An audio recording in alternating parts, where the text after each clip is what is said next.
ಓಂ ಸಮರ್ಥ ಸದ್ಗುರು ಶ್ರೀ ಸಾಯಿನಾಥಾಯ ನಮಃ. ಶ್ರೀ ಸಾಯಿನಾಥ ಪ್ರಬೋಧಾಮೃತ ಅಧ್ಯಾಯ 2 ಸದ್ಗುರು ವಚನೋಪದೇಶ. ಹಿಂದಿನ ಅಧ್ಯಾಯದಲ್ಲಿ ಹೇಳಿದಂತೆ ಶ್ರೀ ಸಾಯಿನಾಥರು ತಮ್ಮ ಆಚರಣೆ ಮತ್ತು ಜೀವಿತ ವಿಧಾನಗಳ ಮೂಲಕ ಅತ್ಯಮೂಲ್ಯವಾದ ಆಧ್ಯಾತ್ಮ ಸಾಧನೆಯ ರಹಸ್ಯಗಳನ್ನು ಉತ್ತಮ ಅಧಿಕಾರಿಗಳಾದ ಭಕ್ತರುಗಳಿಗೆ ತಿಳಿಸಿಕೊಟ್ಟಿರುವರು.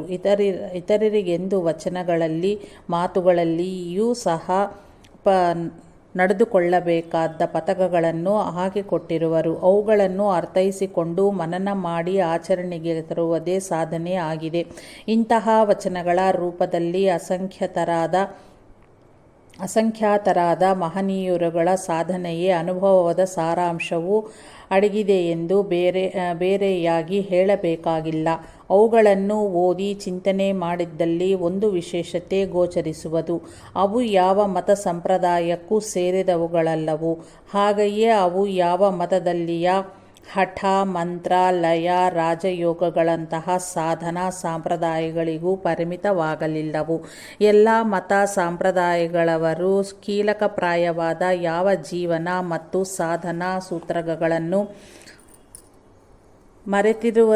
ಮರೆತಿರುವುದರಿಂದ ನಿಜವಾದ ಆಧ್ಯಾತ್ಮ ಜೀವನ ಸಂಪ್ರದಾಯ ಪರವಾದ ಮತಾಚಾರ ಹಾಗೆಯೇ ಆಧ್ಯಾತ್ಮ ಮತ್ತು ಜೀವನಕ್ಕೂ ಅದರೊಂದಿಗೆ ಮತಾಚಾರಗಳಿಗೂ ನೈತಿಕ ಸೂತ್ರಗಳಿಗೂ ಸಂಬಂಧವೇ ಇಲ್ಲದಂತಾಯಿತು. ಅಂತಹ ಸಾಧನೆಯ ಸೂತ್ರಗಳ ಪರಮ ಅವಶ್ಯಕತೆಯನ್ನು ಈ ಶ್ರೀ ಸಾಯಿನಾಥರ ಸೂಕ್ತಿಗಳು ತಿಳಿಸಿಕೊಡುತ್ತವೆ. ಅಂದರೆ ಆಧ್ಯಾತ್ಮಿಕತೆಯು ಮತಗಳ ಹೆಸರಿನಲ್ಲಿ ಸಮಾಜದಿ ನಡೆಯುತ್ತಿರುವ ಎಡರುಕೂಡಗಳನ್ನು ನಿವಾರಿಸಿ ಸಮಾಜಕ್ಕೂ ಸಾಧಕರಿಗೂ ಕೂಡ ಶ್ರೇಯಸ್ಸು ಉಂಟು ಮಾಡುವ ಸಾಮರ್ಥ್ಯವು ಈ ಸೂಕ್ತಿಗಳಿಗಿದೆ. ಆದ್ದರಿಂದ ಇವು ಸಾಧನಾ ಸೂತ್ರಗಳು, ಧರ್ಮಸೂತ್ರಗಳು ಸಹಿತ. ಇವುಗಳನ್ನು ಅರ್ಥೈಸಿಕೊಂಡು ಅನುಷ್ಠಾನ ಮಾಡುವುದರಿಂದ ಲೌಕಿಕ ಜೀವನಕ್ಕೂ ಮತ್ತು ಸಾಧನೆಗೂ ಮಧ್ಯೆ ಇರುವ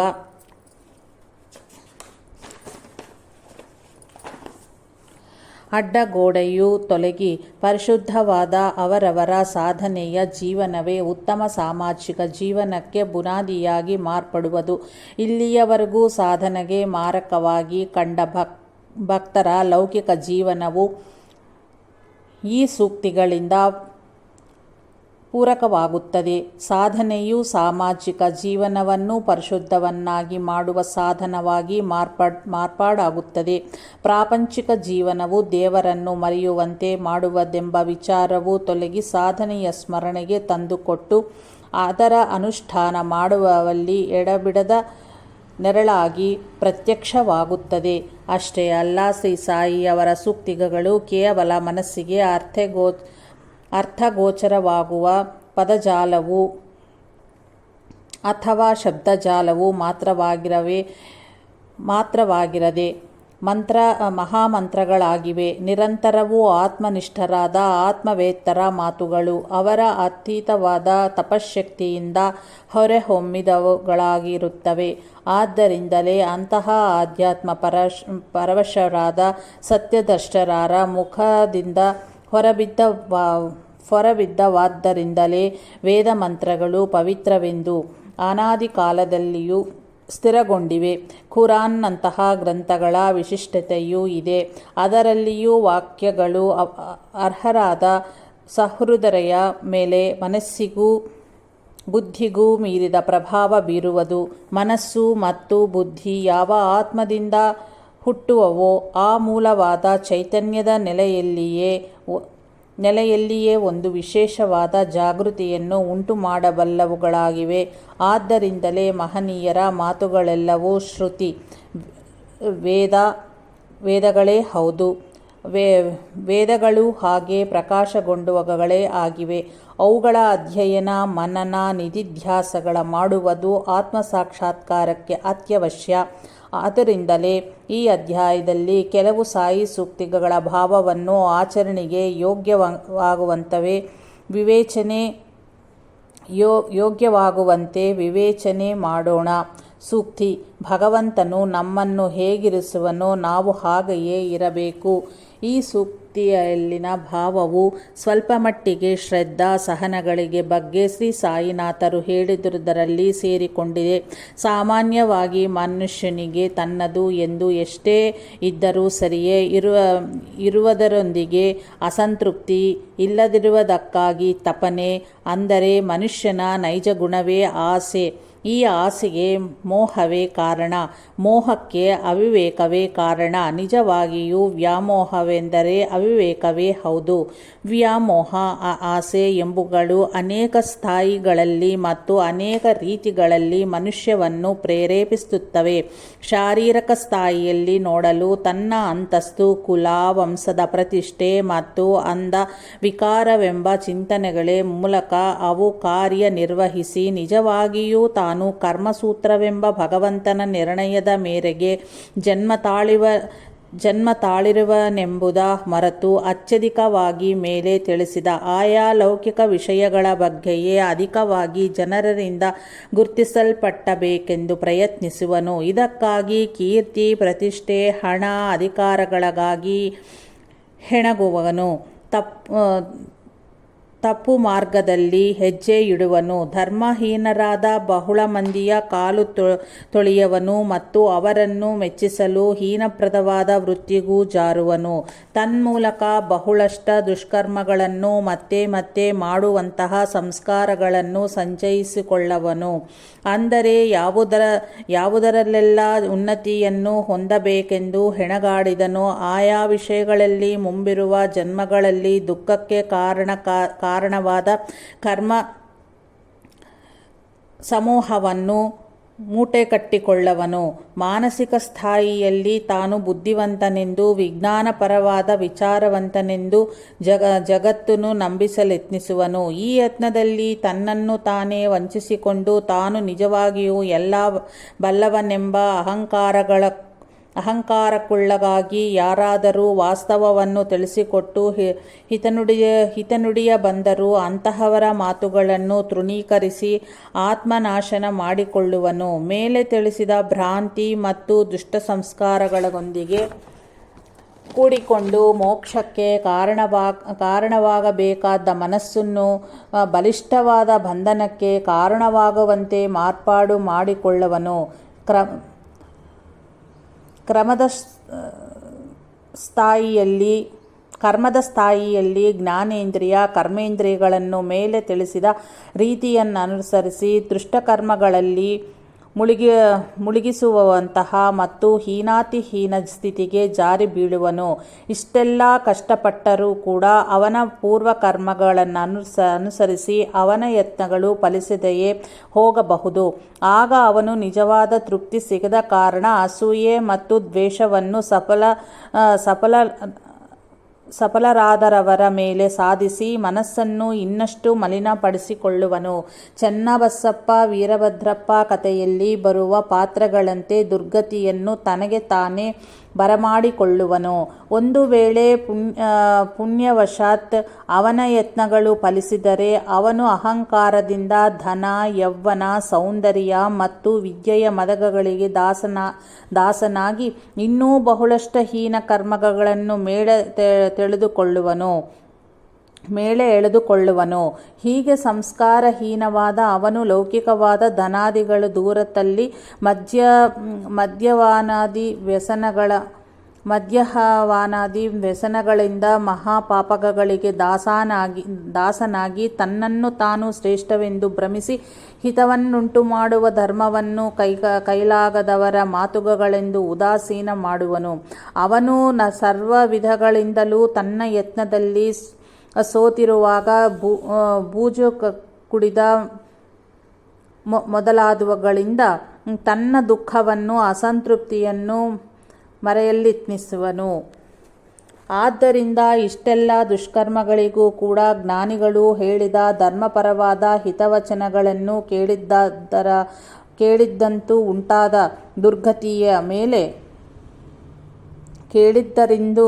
ಉಂಟಾದ ದುರ್ಗತಿಯ ಮೂಲ ಕಾರಣ ಮತ್ತು ಶ್ರೀ ಸಾಯಿನಾಥರು ಹೇಳಿದ ಸೂತ್ರವನ್ನು ಅರ್ಥೈಸಿಕೊಂಡು ಅನುಸರಿಸುವುದೇ ಎಲ್ಲ ರೀತಿಯ ಅನರ್ಥಗಳಿಗೂ ಕಾರಣವಾಗಿದೆ.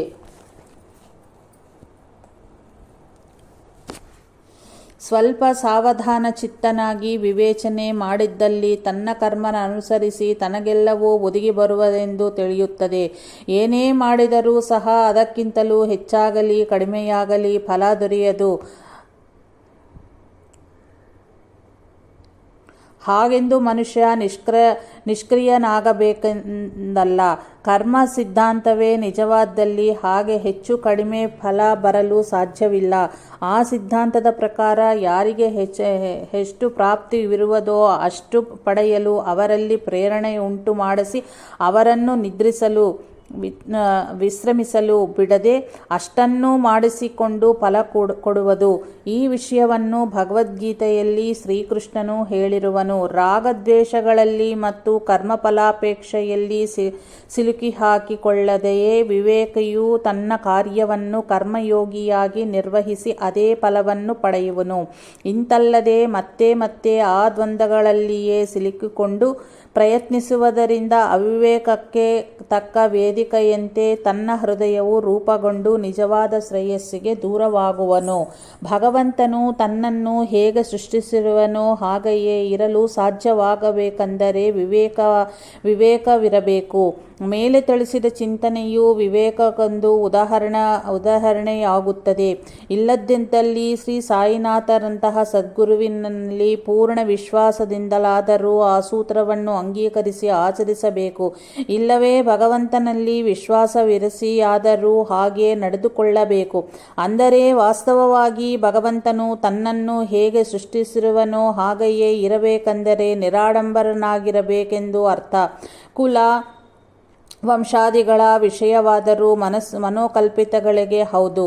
ಅಂದರೆ ದೇಹಾಂತರ್ಗತವಾದ ಪಂಚಭೂತಗಳು ಆಹಾರ ನಿದ್ರಾದಿ ಅವಶ್ಯಕತೆಗಳು ಉಂಟಾಗಿ ಅವುಗಳನ್ನು ಪಡೆಯುವ ಚೈತನ್ಯವೇ ತಾನಂದಾಯಿತು. ತಾನು ಕೇವಲ ಚೈತನ್ಯವಾಗುಳಿದು ಅಂತೆಯೇ ವ್ಯವಹರಿಸಲು ಸಾಧ್ಯವಾಗಬೇಕೆಂದರೆ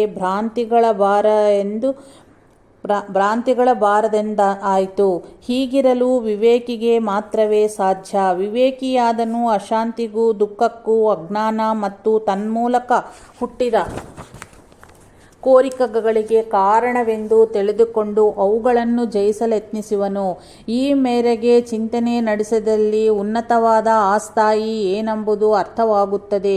ಆಗ ತನ್ನನ್ನು ಭಗವಂತನು ವಾಸ್ತವವಾಗಿ ಪಂಚಭೂತಾತ್ಮವಾದ ದೇಹವಾಗಿ ಸೃಷ್ಟಿಸಲಿಲ್ಲವೆಂದು, ತಾನು ದೇಹ ಮನಸ್ಸು ಪ್ರಾಣವಲ್ಲವೆಂದು, ತಾನು ಶುದ್ಧ ಚೈತನ್ಯವೆಂದು ತಿಳಿದು ಹಾಗೆಯೇ ಜ್ಞಾನಸ್ಥಿತಿಯಲ್ಲಿ ನಿಲ್ಲುವನು.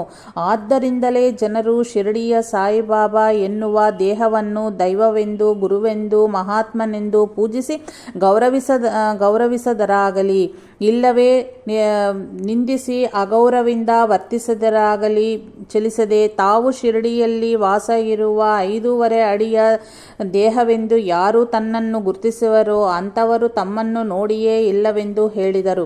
ಎಲ್ಲ ದೇವತೆಗಳ ಸ್ವರೂಪವು ತಾವೇ ಆಗಿ ನಾಯಿ ಇತ್ಯಾದಿ ಪ್ರಾಣಿಗಳು ಕೂಡ ತಾವೇ ಆಗಿ ತಾವೇ ಎಲ್ಲವೂ ಎಂದು ನಮ್ಮಿಂದಲೂ ಗುರುತಿಸುವಂತೆ ಮಾಡಿ ಯೋಗಿಗಳಿಗೆ ಗುರುತಿಸುವಂತೆ ಮಾಡಿ ಹೊಗಳಿಕೆ ಮತ್ತು ತೆಗಳಿಕೆಗೆ ಅತೀತವಾಗಿ ನಿರ್ಲಿಪ್ತರಾಗಿರುವಂತಾದರು. ಆದ್ದರಿಂದ ಅವರು ಹೇಳಿದ ಮೇಲಿನ ಸೂಕ್ತಿಯನ್ನು ಆಚರಿಸಿ ತೋರಿಸುವುದರಲ್ಲಿ ಅವರಿಗೆ ಅವರೇ ಸಾಟಿ. ಆ ಸ್ಥಾಯಿಯನ್ನು ಹೊಂದುವುದಕ್ಕೆ ಮುಂಚೆ ಸಾಧಕನು ಕರ್ಮಪರವಾಗಿ ಬರುವಂತಹ ಉಚ್ಚ ನೀಚ ಸ್ಥಾನಗಳಿಗಾಗಲಿ ಸುಖ ದುಃಖಗಳಿಗಾಗಲಿ ಚಲಿಸದೆ ತಟಸ್ಥವಾಗಿ ತಾಳ್ಮೆಯಿಂದಿರಲು ಶ್ರೀ ಸಾಯಿನಾಥರು ಒಳ್ಳೆಯ ಮಾರ್ಗವನ್ನು ತೋರಿಸಿಕೊಟ್ಟಿರುವರು. ಮಹಾರಾಜನಾದರೂ ಸಹ ಭಿಕ್ಷುವಂತೆ ವಸ್ತ್ರಗಳನ್ನು ಧರಿಸುವಂತವನೇ ಒಳ್ಳೆಯವನು ಎಂಬ ಇನ್ನೊಂದು ಸೂಕ್ತಿಯಲ್ಲಿಯೂ ಇದೇ ಅರ್ಥವು ಪ್ರತಿಧ್ವನಿಸುತ್ತದೆ. ಅಂದರೆ ಕರ್ಮಪರವಾಗಿ ಏನೇ ಬಂದರೂ ಏನೇ ಹೋದರೂ ತಾನು ಮಾತ್ರ ಭಗವಂತನ ಗುಲಾಮನಾಗಿ ಸ್ಥಿರವಾಗಿ ಇರಬೇಕು. ನಿಜವಾಗಿಯೂ ಚಿಂತನೆ ನಡೆಸಿದಲ್ಲಿ ಪ್ರತಿಯೊಂದು ಜೀವಿಯೂ ಭಗವಂತನಿಗೆ ಗುಲಾಮ ಆಗಿ ಅವನು ಸೃಷ್ಟಿಸಿದ ಪ್ರಕೃತಿ ಧರ್ಮಕ್ಕೆ ಒಳಪಟ್ಟು ಜೀವಿಸುವವನೇ ಹೊರತು ಬೇರೆಯನ್ನೇನು ತಾನೇ ಆಗಲು ಸಾಧ್ಯ? ಈ ವಿಷಯವನ್ನು ಅರ್ಥೈಸಿಕೊಂಡವನು ಅಹಂಕಾರಾದಿ ಭಾವವಿಕಾರಗಳಿಗೆ ತಾವಿಯನು. ಇಂತಹ ನಿಶ್ಚಲತೆಯೇ ತನ್ನ ನಿಜತತ್ವವನ್ನು ದರ್ಶಿಸುವ ಸಾಮರ್ಥ್ಯವನ್ನುತ್ತದೆ. ಸೂಕ್ತಿ: ತನ್ನ ನಿಲಯದೊಳಗಳ ಇರುವವರೆಲ್ಲರನ್ನೂ ತಾನು ತಿಳಿದುಕೊಳ್ಳಬೇಕು. ಸದ್ಗುರುವಿನಿಗೆ ಲಗಾಮನ್ನು ಒಪ್ಪಿಸಿದ ಅನಂತರ ಚಿಂತೆಗೆ ತಾವೇ ಇರದು. ಅಲ್ಲಾ ನಾಮವು ಶಾಶ್ವತ, ಅಲ್ಲಾನೇ ಸರ್ವಸ್ವ. ಮಾನವನು ದೈವದತ್ತ ಮುಖ ಮಾಡಲು ಸಾಮಾನ್ಯವಾಗಿ ನಮಗೆ ಕಾಣಿಸುವ ಕಾರಣದಿಂದರೆ ಜೀವನದಲ್ಲಿ ತನ್ನ ಕಷ್ಟಗಳು ತೀರುವವೆಂಬ ಆಶೆಯಿಂದಲೂ ಅಥವಾ ತನ್ನ ಕೋರಿಕೆಗಳು ದೇವರ ದಯದಿಂದ ನೆರವೇರುವುದೆಂದು ಆಗಿರುತ್ತದೆ. ಆದರೆ ಎಲ್ಲೋ ಬಹಳ ಅಪರೂಪವಾಗಿ ಮಾತ್ರವೇ ಯಾರೋ ಒಬ್ಬೊಬ್ಬರು ಈ ಸೃಷ್ಟಿ ಜೀವನದ ತತ್ವ ಲಕ್ಷ್ಯವನ್ನು ತಿಳಿಯಲು ಬಯಸಿ ಅನ್ವೇಷಿಸಿ ಆ ತತ್ವವೇ ದೈವವೆಂದು ತಿಳಿದುಕೊಳ್ಳುವರು. ಇದನ್ನೇ ಭಗವದ್ಗೀತೆಯಲ್ಲಿ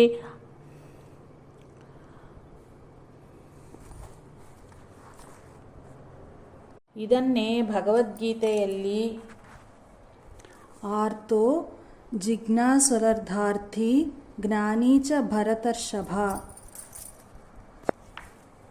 ಶ್ರೀಕೃಷ್ಣನು ಹೇಳಿರುವನು. ಅಂದರೆ ಅರ್ಥ ಕಷ್ಟಗಳಿಂದ ಮುಕ್ತನಾಗ ಬಯಸುವವನು,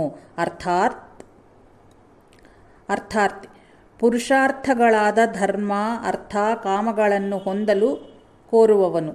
ಜಿಜ್ಞಾಸು ತಿಳಿದುಕೊಳ್ಳುವುದನ್ನೇ ಲಕ್ಷ್ಯವಾಗಿಟ್ಟುಕೊಂಡವನು. ಜ್ಞಾನಿ ಭಗವಂತನೆಂದರೆ ನಿರ್ಹೇತುಕವೂ ಅನಂತವೂ ಆದ ತೃಪ್ತಿ ಶಾಂತಿಗಳಿಗೆ ಎಂಬ ಪ್ರತ್ಯಕ್ಷ ಜ್ಞಾನದಿಂದ ಅಂತಹ ಸ್ವರೂಪಿಯಾದ ಅವನನ್ನೇ ಸದಾ ಅಂತರ್ಗದಲ್ಲಿ ಸೇವಿಸುವನು ಎಂದು ಭಕ್ತರಲ್ಲಿ 4 ವಿಧವೆಂದು ತಿಳಿಸಿಕೊಟ್ಟಿರುವೆನು.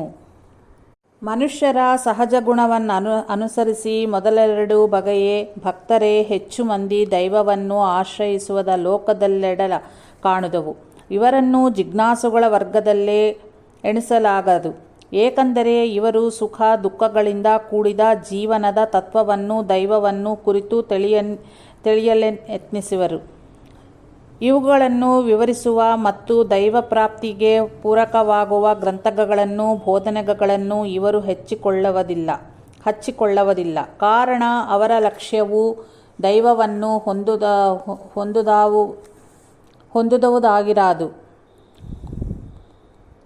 ಹೊಂದುವುದಾಗಿರದು. ದೈವವೆಂದರೆ ಎಲ್ಲ ಜೀವಿಗಳ ಅಂತರ್ಗದಲ್ಲಿ ಇರುವ ನಾಮರೂಪರಹಿತವಾದ ಚೈತನ್ಯವೆಂದು, ಅದು ಅನಂತವೂ ನಿರ್ಹೇತಕವೂ ಆದ ತೃಪ್ತಿ ಶಾಂತಿ ಎಂದು. ಅದುವೇ ಎಲ್ಲ ಪುರುಷಾರ್ಥಗಳಿಗೂ ಎಲ್ಲರ ಜೀವನಕ್ಕೂ ಲಕ್ಷ್ಯವೆಂದು ತಿಳಿಯಲಾರರು. ಅಂದರೆ ಇವರಿಗೆ ಜೀವನದಲ್ಲಿ ಕಷ್ಟ ಸುಖಗಳು ಏಕೆ ಬರುವೋ, ನಿಜವಾದ ದುಃಖ ನಿವೃತ್ತಿಯ ಹೇಗೆ ಸಾಧ್ಯವೋ, ಭಗವತ್ ಕೃಪೆಯಿಂದ ಒಂದೊಮ್ಮೆ ದುಃಖ ನಿವೃತ್ತಿಯಾಗಿ ಇಷ್ಟಪಟ್ಟಿದ್ದಕ್ಕೆ ಸಿದ್ಧಿಸಿದೆಯೇ, ಒಂದೊಮ್ಮೆ ಯಾಕೆ ಲಭಿಸುವುದಿಲ್ಲವೋ ತಿಳಿಯದು. ಆದ್ದರಿಂದ ಅವು ಸಿದ್ಧಿಸಿದ್ದಾಗ ಇಷ್ಟದೈವವನ್ನು ಶ್ರದ್ಧೆಯಿಂದ ಪೂಜಿಸುತ್ತಲೂ, ಲಭಿಸದಾಗ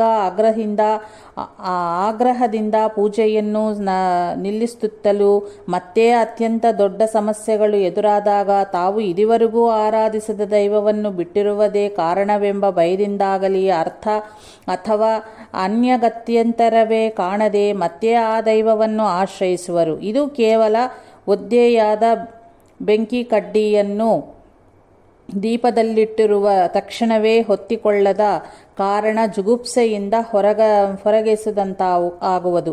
ಆದರೆ ನಿಜವಾದ ಕರ್ತವ್ಯವು ಅದಕ್ಕೆ ವಿರುದ್ಧವಾಗಿದೆ. ಅದಕ್ಕೆ ಸೋಕಿದ ತೀವ್ರವು ಅವರವರೆಗೂ ಅದನ್ನು ದೀಪದಲ್ಲಿ ಹಿಡಿಯುವುದೇ ಸರಿಯಾದ ಕ್ರಮೆ. ಈ ಪ್ರಯತ್ನವನ್ನು ಮಧ್ಯದಲ್ಲಿಯೇ ಬಿಟ್ಟರೆ ಕೇವಲ ಕಾಲಯಾಪನ ಮಾತ್ರವೇ ಆಗುವುದು. ಅಷ್ಟೇ ಅಲ್ಲದೆ ಅದನ್ನು ಜುಗುಪ್ಸೆಯಿಂದ ಪಕ್ಕೈಸಿರುವುದೆಂದು ಅದು ಮತ್ತೆ ಒದ್ದೆಯಾಗಿ ಸಮಸ್ಯೆಯು ಮತ್ತಷ್ಟು ಕ್ಲಿಷ್ಟಕರವೇ ಆಗುವುದು. ಇಂತಹ ಭಕ್ತರು ದುಃಖರಾಹಿತ್ಯವೆಂಬ ಗಮ್ಯವನ್ನು ಸೇರಿದೆಯೇ ಮಾರ್ಗ ಮಧ್ಯದಲ್ಲಿಯೇ ಪಲಾಯನ ಮಾಡುತ್ತಾರೆ. ಇದನ್ನೇ ಶ್ರೀ ಸಾಯಿನಾಥರು ಮಾವಿನ ಹೂಗಳಲ್ಲಿ ಹೆಚ್ಚು ಭಾಗ ಉದುರಿ ಹೋಗಿ ಕೇವಲ ಕೆಲವು ಮಾತ್ರವೇ ಮಾವಿನ ಹಣ್ಣು ಆಗುವುದೆಂದು ಹೇಳಿರುವರು. ಇಂತಹ ಭಕ್ತಿಯನ್ನೇ ರಾಜಸಿಕ ಶ್ರದ್ಧೆ ಅನ್ನುವರು. ಇದೇ ಮುಂದೆ ರಾಗ ದ್ವೇಷಾದಿ ಭಾವಗಳ ಪ್ರಬಲತೆಯಿಂದ ತಾಮಸಿಕ ಶ್ರದ್ಧೆಯಾಗಿಯೂ ಮಾರ್ಪಟ್ಟುತ್ತದೆ. ಇಂತಹ ಸ್ಥಿತಿಯನ್ನು ದಾಟಲು ಸಜ್ಜನರ ಸಂಘ, ಸದ್ಗ್ರಂಥ ಪಠನೆ, ಸಾಧನಗಳ ಮೂಲಕ ನಿಜವಾದ ಲಕ್ಷ್ಯವನ್ನು ಮತ್ತು ಅದನ್ನು ಹೊಂದುವ ಮಾರ್ಗವನ್ನು ಸ್ವಲ್ಪ ಮಟ್ಟಿಗಾದರೂ ತಿಳಿದುಕೊಂಡು ಅಂತಹ ಪ್ರಧಾನವಲ್ಲದ ಲಕ್ಷ್ಯಗಳಿಗೆ ಮನಸ್ಸನ್ನು ಹರಿಸದೆ ಭಗವತ್ಕೃಪೆ ಎಂಬ ಸುಖಶಾಂತಿಗಳ ರೂಪಕವಾದ ದುಃಖ ವಿಮುಕ್ತಿಯನ್ನೇ ಲಕ್ಷ್ಯವಾಗಿರಿಸಿಕೊಂಡು ದೈವ ಪ್ರಾರ್ಥನೆಯನ್ನು ಪ್ರಾರಂಭಿಸುವರು. ತಮ್ಮ ಯತ್ನವು ಸಫಲವಾಗುವುದಕ್ಕಾಗಿ ವಿಜ್ಞಾನವನ್ನು ಆಶ್ರಯಿಸುವರು. ಮಹಾನುಭಾವರುಗಳನ್ನು ದರ್ಶಿಸಿ ಅವರ ಬೋಧನೆಗಳನ್ನು ಶ್ರವಣ ಮಾಡಿ ಸದ್ಗ್ರಂಥಗಳನ್ನು ಓದುವರು. ಅಂದರೆ ಇವರ ಲಕ್ಷ್ಯವೆಂದರೆ ಲೌಕಿಕ ದುಃಖಗಳಿಂದ ಮುಕ್ತಿ. ಲೌಕಿಕ ಕಾಮನೆಗಳ ಪಡೆಯಕ್ಕ ಅಲ್ಲದೆ ಶಾಶ್ವತವಾದ ದುಃಖ ನಿವೃತ್ತಿಯಾಗುವಂತೆ ಸನ್ಮಾರ್ಗದಲ್ಲಿ ನಿಶ್ಚಲವಾಗಿ ನಡೆಯಲು ಬೇಕಾದ ಅವಗಾಹನೆಯನ್ನು ಪಡೆಯುವರು. ತನ್ಮೂಲಕ ತಮ್ಮನ್ನು ತಾವು ಸಂಸ್ಕರಿಸಿಕೊಳ್ಳ ಯತ್ನಿಸುವರು. ಗುರು ಮತ್ತು ಶಾಸ್ತ್ರವಾಕ್ಯಗಳನ್ನು ಅನುಸರಿಸಿ ರಾಗದ್ವೇಷಾದಿ ದ್ವಂದ್ವಗಳನ್ನು ಅತಿಕ್ರಮಿಸಲು ಯತ್ನಿಸುವರು. ಅಂದರೆ ಸುಶಿಕ್ಷಿತರಾಗ ಯತ್ನಿಸುವರು. ಇಂತಹ ನಿರ್ದಿಷ್ಟವಾದ ಶಿಕ್ಷಣವನ್ನೀಯುವ ಗುರುವಿಗಾಗಿ ಅನ್ವೇಷಣೆ ಕೈಗೊಳ್ಳುವರು. ಇದನ್ನು ಪಾಮರ ಭಾಷೆಯಲ್ಲಿ ಹೇಳುವುದಾದರೆ ಭಕ್ತನಾಗಿ ಚಲಾಮಣಿಯಾಗುತ್ತಿದ್ದ ವ್ಯಕ್ತಿಯು ಅಂದಿನಿಂದ ಶಿಷ್ಯನಾಗಿ ಪರಿವರ್ತನೆ ಆಗುವನು. ಆ ಸ್ಥಾಯಿಗೆ ಬರದೆ ಸಾಧನೆಯಲ್ಲಾಗಲಿ ಭಕ್ತಿಯಲ್ಲಾಗಲಿ ವ್ಯಕ್ತಿಯೊಬ್ಬನಿಗೆ ಉತ್ತಮ ಸ್ಥಾಯಿ ದೊರಕುವುದಿಲ್ಲ. ನಾವು ಯಾರನ್ನಾದರೂ ಆಶ್ರಯಿಸಬೇಕು, ಇಲ್ಲವೇ ಇತರರಿಗೆ ಮಾರ್ಗವನ್ನಾದರೂ ತೋರಿಸಬೇಕು ಎಂಬ ಶ್ರೀ ಸಾಯಿಯವರ ಸೂಕ್ತಿಯನ್ನು ಅರ್ಥ ಮಾಡಿಕೊಳ್ಳುವರು. ಅಂದರೆ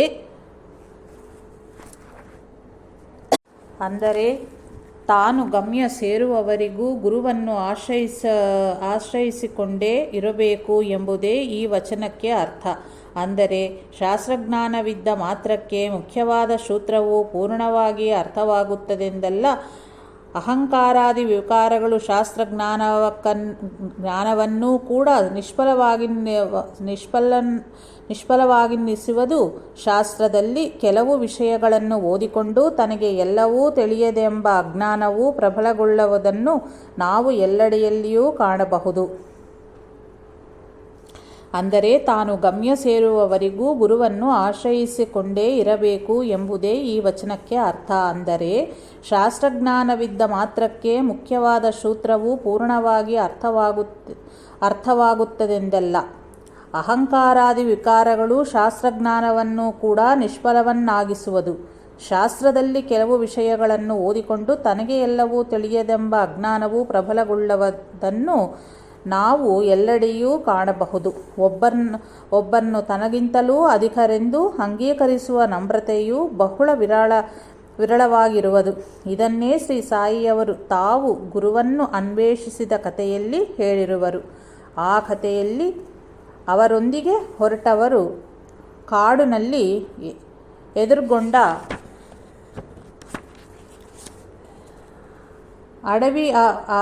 ಅಡವಿವಾಸಿಯ ಆತಿಥ್ಯ, ಪ್ರೇಮೆ, ನಿರಹಂಕಾರ ಮತ್ತು ಪರೋಪಕಾರ ಬುದ್ಧಿಯನ್ನು ದೈವ ಲಕ್ಷಣಗಳೆಂದು ಗುರುತಿಸಲಾಗದೆ ಅವರನ್ನು ಲಕ್ಷಿಸದೆ ಸ್ವಬುದ್ಧಿಯಿಂದ ಅನ್ವೇಷಿಸಲೆತ್ನಿಸಿ ಮುಂದೆ ಹೋಗುವರು.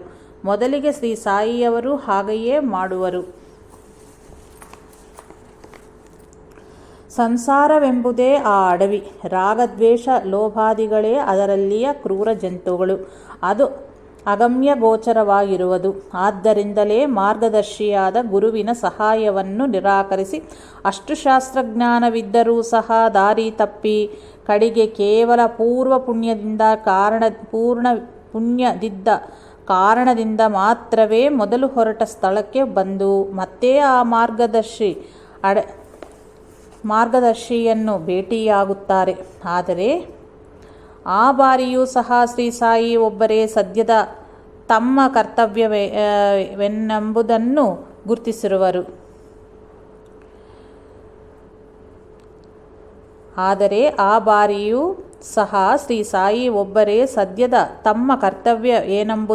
ಗುರುತಿಸಿರುವರು. ಮಿಕ್ಕವರು ಅಜ್ಞಾನ ಅಹಂಕಾರಗಳಿಂದ ಮತ್ತೆ ತಮ್ಮ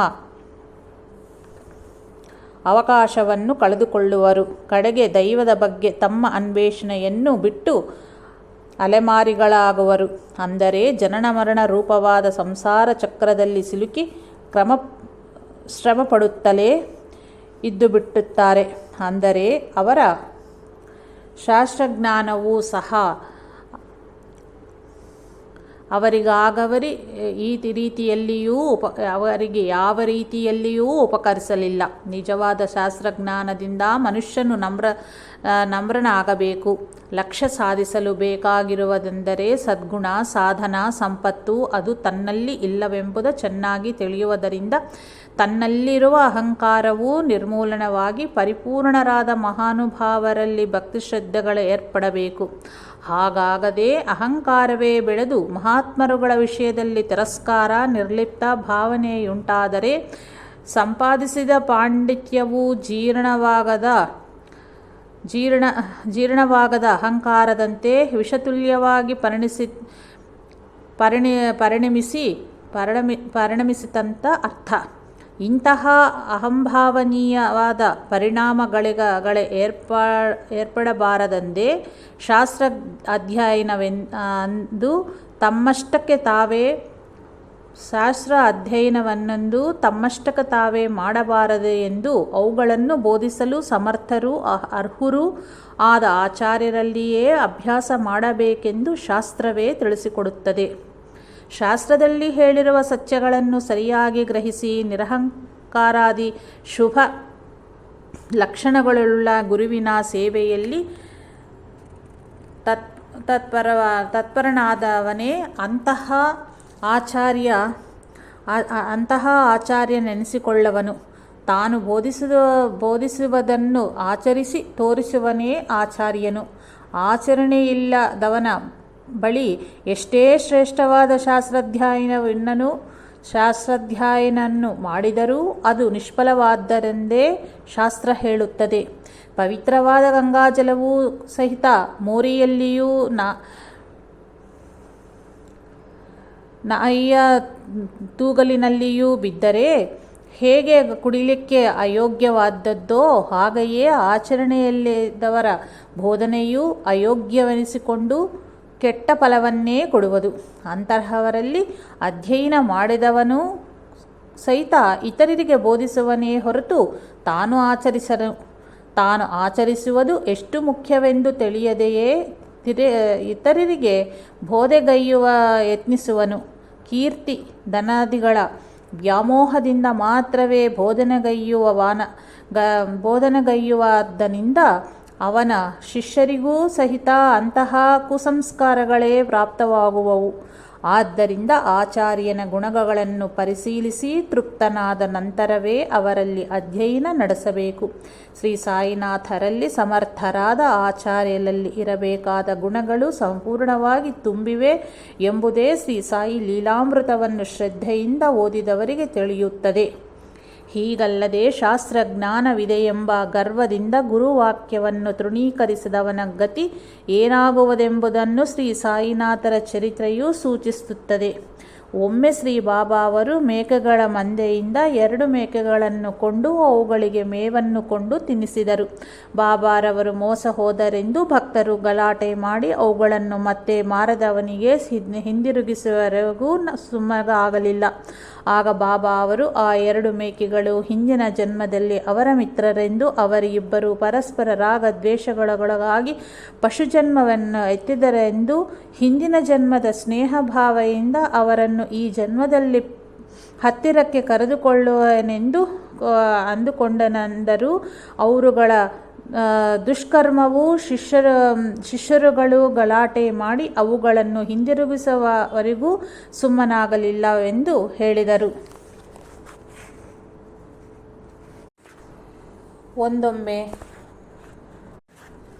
ಒಂದೊಮ್ಮೆ ಸಾಮಾನ್ಯರಾಗಿದ್ದ ಶ್ರೀ ಸಾಯಿ ನಿರ್ದಿಷ್ಟವಾದ ಗುರುಸೇವೆಯಿಂದ ಎಂತಹ ಉನ್ನತ ಸ್ಥಿತಿಯನ್ನೇರಿ ಸಫಲರಾದರು ಹಾಗೂ ಅವರ ಮಿತ್ರರಿಬ್ಬರೂ ಅಂತಹ ಗುರುಸೇವೆಯನ್ನೂ ಮಾಡದೆ ಎಂತಹ ದುಸ್ಥಿತಿಯನ್ನು ಅನುಭವಿಸಿದರೋ ಎಂಬುದು ಗಮನಾರ್ಹವಾದ ವಿಷಯವಾಗಿದೆ. ಹಾಗೆಯೇ ಇನ್ನೊಮ್ಮೆ ಜೋಗ್ ಮೊದಲಾದ ಭಕ್ತರುಗಳೊಂದಿಗೆ ಶ್ರೀ ಸಾಯಿ ಹೀಗೆಂದರು. ಜೋಗ್, ಶ್ರೀ ಸಾಯಿ ಮತ್ತು ಇತರರೆಲ್ಲರೂ ಕೂಡಿ ಹಿಂದಿನ ಜನ್ಮದಲ್ಲಿ ಒಬ್ಬರೇ ಗುರುವನ್ನು ಸೇವಿಸುತ್ತಲೂ ಒಂದೆಡೆಯೇ ಇದ್ದರಂತೆ. ಹೀಗಿರಬೇಕಾದರೆ ಶ್ರೀ ಸಾಯಿಯವರು ಮಾತ್ರ ಹೇಗೆ ಪರಿಪೂರ್ಣರಾದರು ಮತ್ತು ಉಳಿದವರವರು ಹೇಗೆ ಸಾಮಾನ್ಯ ಮಾನವರಂತೆಯೇ ಜನಿಸಿ ಮತ್ತೆ ಶ್ರೀ ಸಾಯಿಯವರನ್ನೇ ಈ ಜನ್ಮದಲ್ಲಿ ಏಕೆ ಆಶ್ರಯಿಸಬೇಕಾಗಿ ಬಂದಿತೋ ಎಂಬುದು ಆಲೋಚಿಸತಕ್ಕದಾಗಿದೆ. ಹಾಗೆಯೇ ಹಾವು ಕಪ್ಪೆಯ ಕಥೆಯಲ್ಲಿ ಒಂದೆಡೆ ಗೌರಿಗೆ ಇನ್ನೊಂದೆಡೆ ಚನ್ನಬಸಪ್ಪ ವೀರಭದ್ರರಿಗೂ ಸಹ ಆ ಜನ್ಮದಲ್ಲಿಯೇ ಶ್ರೀ ಸಾಯಿಯವರ ಪರಿಚಯ ಉಂಟು. ಆದರೆ ಅವರು ಅಂತಹ ಸದವಕಾಶವನ್ನು ವಿನಿಯೋಗಿಸಿಕೊಳ್ಳದೆ ರಾಗದ್ವೇಷಗಳಿಗೆ ಒಳಗಾಗಿ ಪಶುಗಳಾಗಿ, ಹಾವು ಕಪ್ಪೆಗಳಾಗಿ ಜನ್ಮವೆತ್ತಿದರು. ಅಂದರೆ ಪೂರ್ವ ಪುಣ್ಯದಿಂದ ಮಹಾತ್ಮರು ದೊರೆತರು.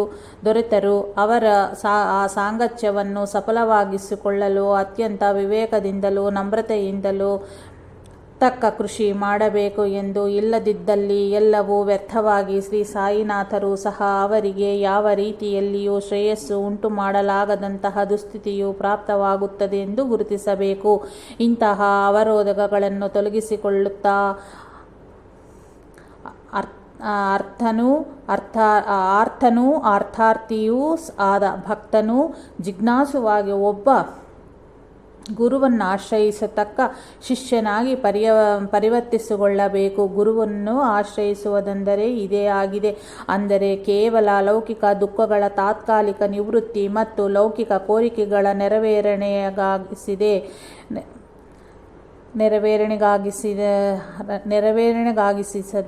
ಆ ಗುರುವಿನ ಬೋಧನೆಯ ಸಹಾಯದಿಂದಲೇ ತನ್ನನ್ನು ತಾನು ಸುಶಿಕ್ಷಿತವಾಗಿಸಿಕೊಳ್ಳುವುದನ್ನೇ ಶಿಷ್ಯಭಾವನೆವೆನ್ನುವರು. ಅಂತಹ ಭಾವವು ಯಾರಲ್ಲಿ ಭಕ್ತನಿಗೆ ಸಹಜವಾಗಿಯೇ ಉಂಟಾಗುವುದೋ ಅವನೇ ಗುರು. ನಿಜವಾದ ಗುರುವು ತನ್ನನ್ನು ಇತರರಿಗೆ ಗುರುವೆಂದು ಭಾವಿಸನು. ಶಿಷ್ಯನೇ ಅವರನ್ನು ಮೇಲೆ ಹೇಳಿದ ರೀತಿಯಲ್ಲಿ ಗುರುವಾಗಿ ಸ್ವೀಕರಿಸಬೇಕು. ಮೇಲೆ ತಿಳಿಸಿದ ಶ್ರೀ ಸಾಯಿನಾಥರ ಸೂಕ್ತಿಗೆ ಇದೇ ಅರ್ಥ.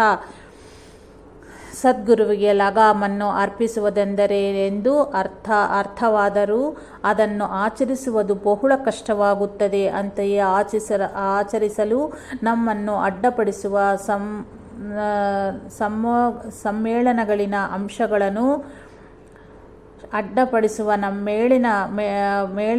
ಅಂಶಗಳನ್ನು ಗುರುತಿಸಬೇಕು. ಅವುಗಳ ಬಗ್ಗೆ ವಿವೇಕದಿಂದ ಚಿಂತನೆ ನಡೆಸಬೇಕು. ಯಾವ ಸಂದರ್ಭದಲ್ಲಿ ನಾವು ಅಂತಹ ಆಚರಣೆಯಿಂದ ಪಕ್ಕಕ್ಕೆ ಸರಿದೆವೋ ಎಂಬುದನ್ನು ಗಮನಿಸುತ್ತಾ, ಹಾಗೆ ನಮ್ಮನ್ನು ಅಡ್ಡದಾರಿ ಹಿಡಿಸಿದ ವ್ಯಾಮೋಹಗಳನ್ನು,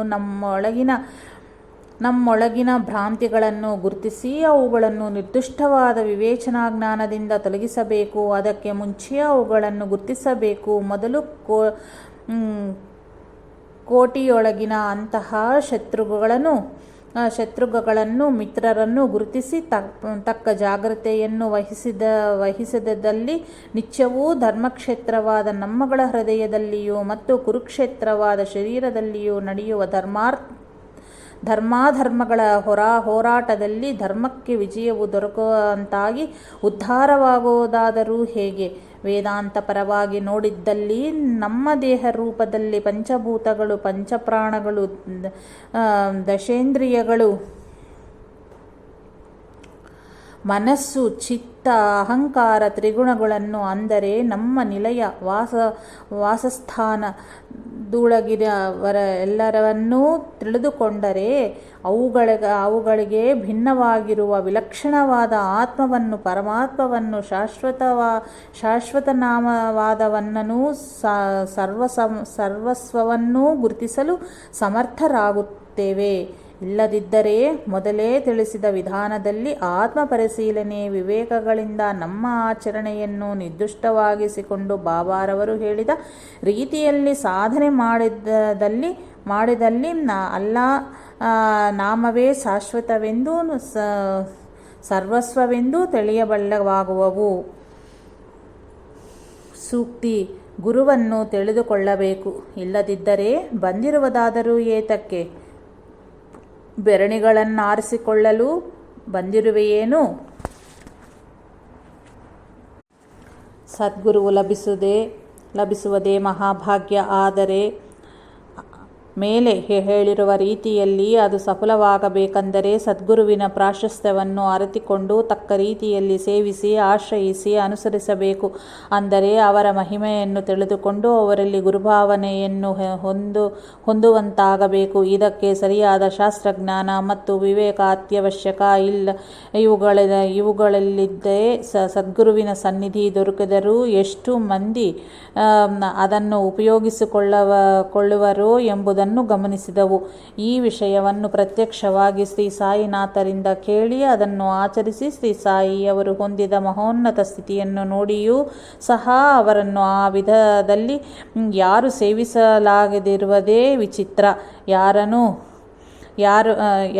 ಯಾರವನು ನನ್ನ ಶಿಷ್ಯ ಎಂದು ಹೇಳಿಕೊಳ್ಳವನು ನನ್ನ ಗುರುವನ್ನು ನಾನು ಸೇವಿಸದಂತೆ ಸೇವಿಸಲಾದರೆ ಮಾತ್ರವೇ ಹೇಗೆ ಹೇಳಿಕೊಳ್ಳಬೇಕು? ಅಂತಹವನೊಬ್ಬನೂ ನನಗೆ ಕಾಣಲಿಲ್ಲ ಎಂದು ಶ್ರೀ ಸಾಯಿನಾಥರು ಹೇಳಿದರು. ಅವರ ಮಹಿಮೆಯನ್ನು ಸತತ 60 ವರ್ಷಗಳು ಪ್ರತ್ಯಕ್ಷವಾಗಿ ನೋಡಿಯೂ ಕೂಡ ಅವರನ್ನು ತಕ್ಕ ರೀತಿಯಲ್ಲಿ ಜನರು ಸೇವಿಸಲಾರದೆ ಹೋದರು.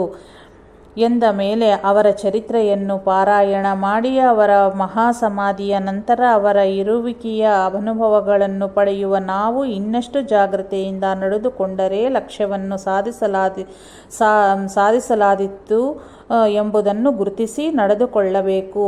ಆಗಲೇ ನಾವು ಗುರುವನ್ನು ತಿಳಿದುಕೊಂಡಿದ್ದೇವೆ ಎಂದು ಅರ್ಥ.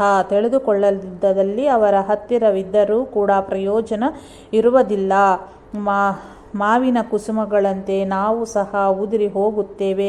ಗುರುವನ್ನು ತಿಳಿದುಕೊಳ್ಳಲಾಗದ ಜೀವನವು ಕೇವಲ ಬೆರಣಿಗಳ ಬೇಟೆಯೇ ಆಗುತ್ತದೆ. ಬೆರಣಿಗಳನ್ನು ಆರಿಸಿಕೊಳ್ಳುವುದೆಂದರೆ ನಮ್ಮ ದೇಹವನ್ನು ಮರಣಕ್ಕೆ ಮಾತ್ರವೇ ಸಿದ್ಧಪಡಿಸುತ್ತಾ ಅದನ್ನು ತದನಂತರ ದಹನ ಮಾಡುವುದಕ್ಕೂ ಎಲ್ಲ ಏರ್ಪಾಟುಗಳನ್ನು ಮಾಡಿಕೊಂಡಾಯಿತು.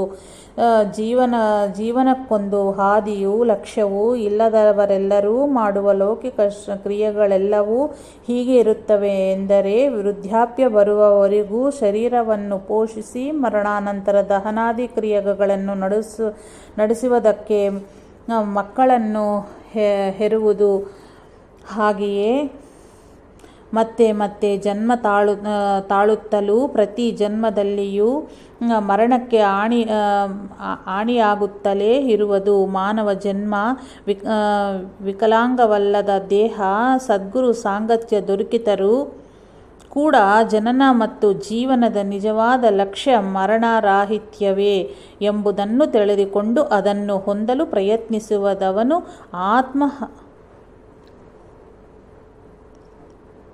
ಪ್ರಯತ್ನಿಸುವವನು ಆತ್ಮಹಂತಕನೇ ಸರಿ ಎಂದು ನಮ್ಮ ಶಾಸ್ತ್ರಗಳು ಹೇಳಿದ ವಾಕ್ಯಗಳಲ್ಲಿನ ಭಾವನೆಯನ್ನೇ ಶ್ರೀ ಸಾಯಿನಾಥರು ಹೀಗೆ ಹೇಳಿರುವರು. ಹಾಗಾಗಿ ಗುರುವನ್ನು ತಿಳಿದುಕೊಳ್ಳದ ಮತ್ತು ಸೇವಿಸಿದ ಜನ್ಮವು ಬೆರಣಿಗಳ ಬೇಟೆಯೇ ಹೌದು.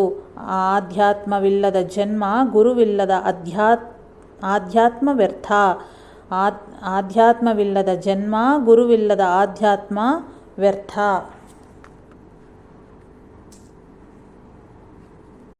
ಸೂಕ್ತಿ: ಸದ್ಗುರುವಿಗೆ ಲಗಾಮನ್ನು ಒಪ್ಪಿಸದೆ ಅನಂತರ ಚಿಂತೆಗೆ ಎಡೆಯೇ ಇಲ್ಲವು. ಹೀಗೆ ಗುರುವನ್ನು ಗುರುತಿಸಲಾದಾಗ ಶಿಷ್ಯನು ತನ್ನ ಜೀವನದ ಲಗಾಮನ್ನು ಅವರಿಗೆ ಅರ್ಪಿಸಲು ಸಮರ್ಥವಾಗುವನು.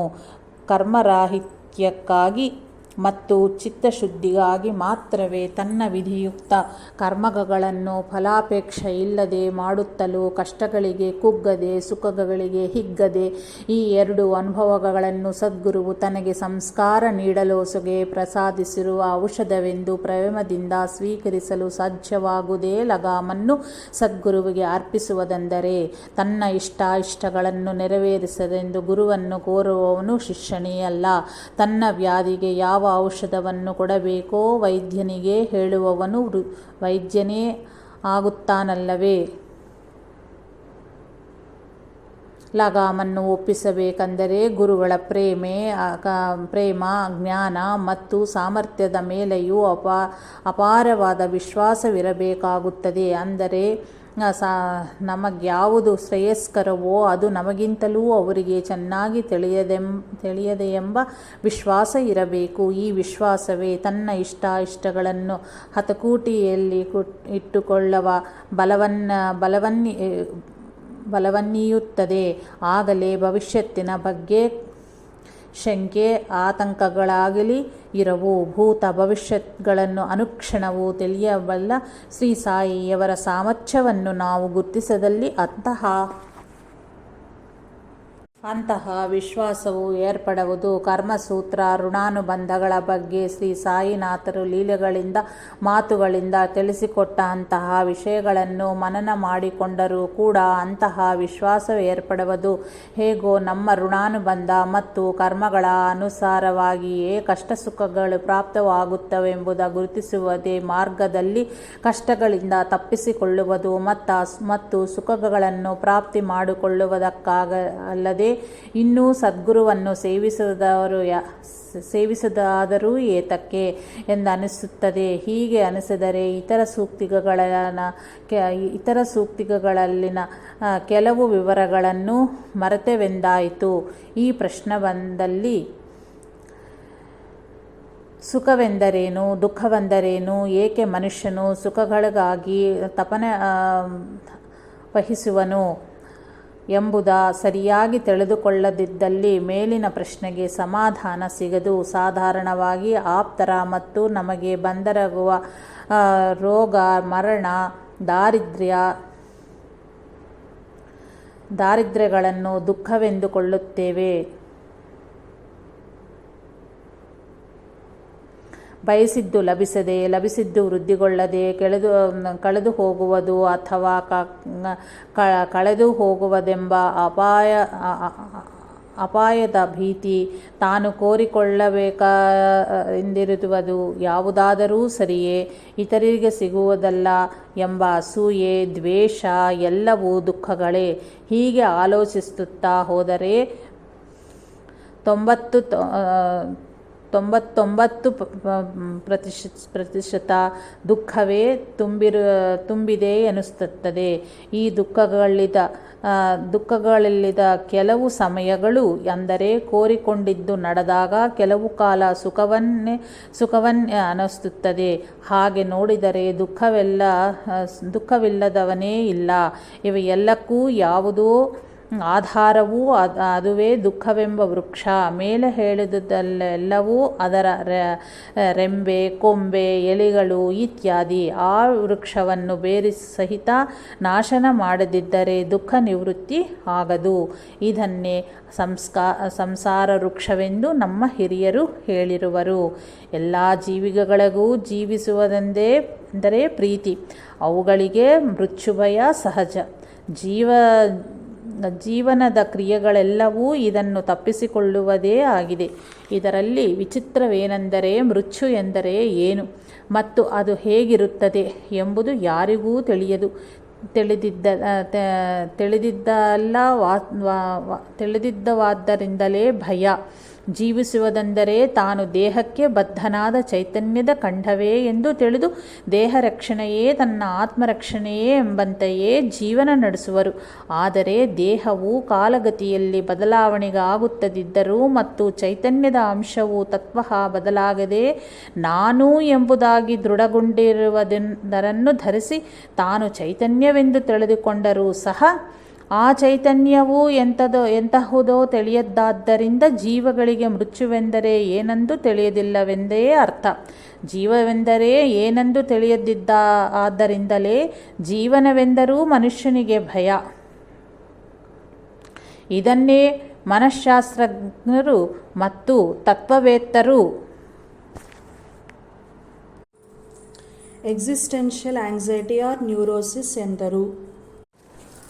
ಅಂದರೆ ಹೇಗೆ ನಿರಂತರವೂ ಜೀವನದಲ್ಲಿ ಅನುಭವಕ್ಕೆ ಬರುವಂತಹ ಉಚ್ಛ್ವಾಸ ನಿಶ್ವಾಸಗಳು ಕ್ರಮಕ್ರಮವಾಗಿ ನಮ್ಮ ದೃಷ್ಟಿಯಿಂದ ಸರಿದು ನಮ್ಮ ಅವಗಾಹನೆಯ ನೇಪಥ್ಯದೊಳಗೆ ಹೋಗುವುದೋ ಹಾಗೆಯೇ ಈ ಜೀವನದ ಬಗ್ಗೆಯೇ ಭೀತಿಯು ಮರೆಯಾಗಿ ಏನೊಂದು ತೋಚದಂತಾಗಿ ಒಂಟಿತನವೂ ಕಾಡಲು ಎಷ್ಟೇ ಇದ್ದರೂ ತೀರದ ಅಸಂತೃಪ್ತಿಯು ಉಳಿದು ಹೋಗುತ್ತದೆ.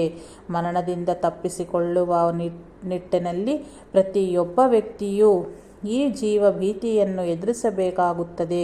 ನಮ್ಮ ಭವಿಷ್ಯವು ಹೇಗಿರುತ್ತದೆಯೋ ಎಂಬ ಕಳವಳ ಉಂಟಾಗುತ್ತದೆ. ಇದಕ್ಕೂ ಮತ್ತು ಮರಣ ಭೀತಿಗೂ ಮೂಲವೆಂದರೆ ಅಜ್ಞಾನವೇ ಹೌದು. ಈ ಎರಡರ ಜೀವನ ಮತ್ತು ಮರಣ ತತ್ವವನ್ನು ತಿಳಿದಿರುವುದೇ ಈ ಎಲ್ಲ ಅನರ್ಥಕ್ಕೂ ಕಾರಣ. ಅಂದರೆ ಜೀವನ ಮತ್ತು ಮರಣ ಇವೆರಡೂ ಕೂಡ ನಾನು ಎಂಬ ಚೈತನ್ಯಕ್ಕೆ ಸಂಬಂಧಿಸಿದವೇ. ಆದ್ದರಿಂದ ಅದು ತನ್ನ ತತ್ವವನ್ನು ತಾನು ತಿಳಿಯದಿರುವುದರಿಂದಲೇ, ಅಂದರೆ ಆತ್ಮಜ್ಞಾನವಿಲ್ಲದಿರುವುದೇ ಇಂತಹ ಭಯಗಳಿಗೆ ಕಾರಣವಾಗಿದೆ. ಅಂದರೆ ಎಲ್ಲ ದುಃಖಗಳಿಗೂ ಇದೇ ಮೂಲ. ಇದು ನಿವಾರಣೆಯಾಗದೆ ದುಃಖವು ನಾಶನಗೊಳ್ಳದು. ನಾಶನವಾಗದ ಅಂತಹ ದುಃಖವು ಯಾವುದೋ ಒಂದು ರೂಪದಲ್ಲಿ ನಮ್ಮನ್ನು ಹಿಂಬಾಲಿಸುತ್ತಲೇ ಇರುತ್ತದೆ. ಇದನ್ನು ತಿಳಿಯದೆ ಯೋಚಿಸದೆ ಒಂಟಿತನ ಏನು ತೋಚದಂತಾಗುವುದು ಮತ್ತು ತೀರದ ಅಸಂತೃಪ್ತಿಗಳನ್ನು ಬೇರೆ ರೀತಿಯಲ್ಲಿ ಮರೆಯಲು ಯತ್ನಿಸುವಾಗ ನಾವು ಬೇರೆ ಸುಖ ಲಾಭಗಳಿಗಾಗಿ ಹಂಬಲಿಸುವ ಆಸೆಯು ನಮ್ಮಲ್ಲಿ ಇಣುಕಿ ನೋಡುತ್ತವೆ.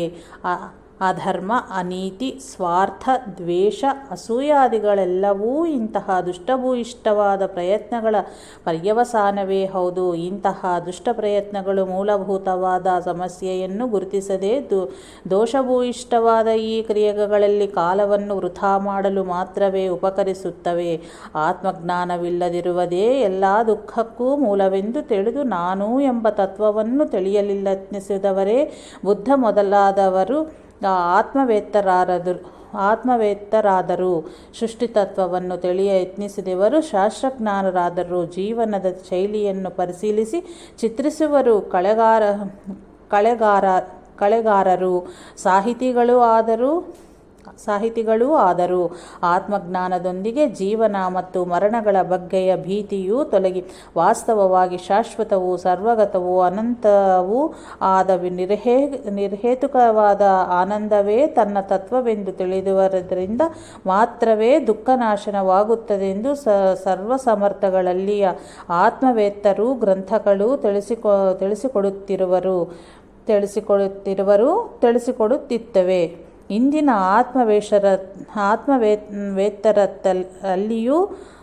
ಆತ್ಮವೇತ್ತರಲ್ಲಿಯೂ ಆ ಸ್ಥಿತಿಯನ್ನು ನೋಡಬಹುದಾಗಿದೆ. ಅವರ ಸನ್ನಿಧಿಯಲ್ಲಿ ಅನುಭವವಾಗುವ ತೃಪ್ತಿ ಮತ್ತು ಶಾಂತಿಗಳೇ ಅದಕ್ಕೆ ನಿದರ್ಶನ. ಶ್ರೀ ಸಾಯಿನಾಥರ ಸನ್ನಿಧಿಯು ಹೇಗಿತ್ತದೆಂಬುದನ್ನು ಶ್ರೀಮತಿ ಮ್ಯಾನೇಜರಂತಹ ಭಕ್ತರುಗಳ ಅನುಭವದಲ್ಲಿ ನೋಡಬಹುದಾಗಿದೆ. ಈ ಸತ್ಯವನ್ನು ಮರೆತು ತಾತ್ಕಾಲಿಕವಾದ ಸುಖಪ್ರಾಪ್ತಿ ಮತ್ತು ದುಃಖ ನಿವೃತ್ತಿಗಾಗಿ ಸದ್ಗುರುವನ್ನು ಕೋರುವುದೆಂದರೆ ತನ್ನ ಸ್ವಂತ ಶಕ್ತಿಯನ್ನು ಬಿಟ್ಟು ಸಾಲ ಮಾಡಿದಂತಾಗುವುದು. ತಾತ್ಕಾಲಿಕವಾಗಿ ಅದು ದುಃಖೋಪಶಮನವಂತೆ ಕಂಡರೂ ದೂರದೃಷ್ಟಿಯಿಂದ ನೋಡಲು ಅದು ದುಃಖ ವೃದ್ಧಿಗೆ ಕಾರಣವಾಗುತ್ತದೆ.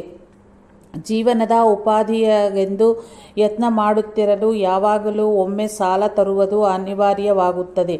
ಹಾಗೆ ಸಾಲ ನೀಡುವುದೇ ಲೌಕಿಕ ಬಾಧೆಗಳಿಂದ ನಮ್ಮನ್ನು ಮುಕ್ತರನ್ನಾಗಿಸುವ ಸದ್ಗುರುವ ಲೀಲೆಯಾಗಿ ಪ್ರಕಟಗೊಳ್ಳುತ್ತದೆ. ಇಂತಹ ಸಾಲವು ನಮಗೆ ಹಿತವೋ ಅಹಿತವೋ ತಿಳಿದು ನಮ್ಮ ಪ್ರಾರ್ಥನೆಯನ್ನು ಸದ್ಗುರುವು ಸಾಲದ ರೂಪದಲ್ಲಿ ಈಡೇರಿಸಬಹುದು ಅಥವಾ ಈಡೇರಿಸದೆಯೂ ಇರಬಹುದು.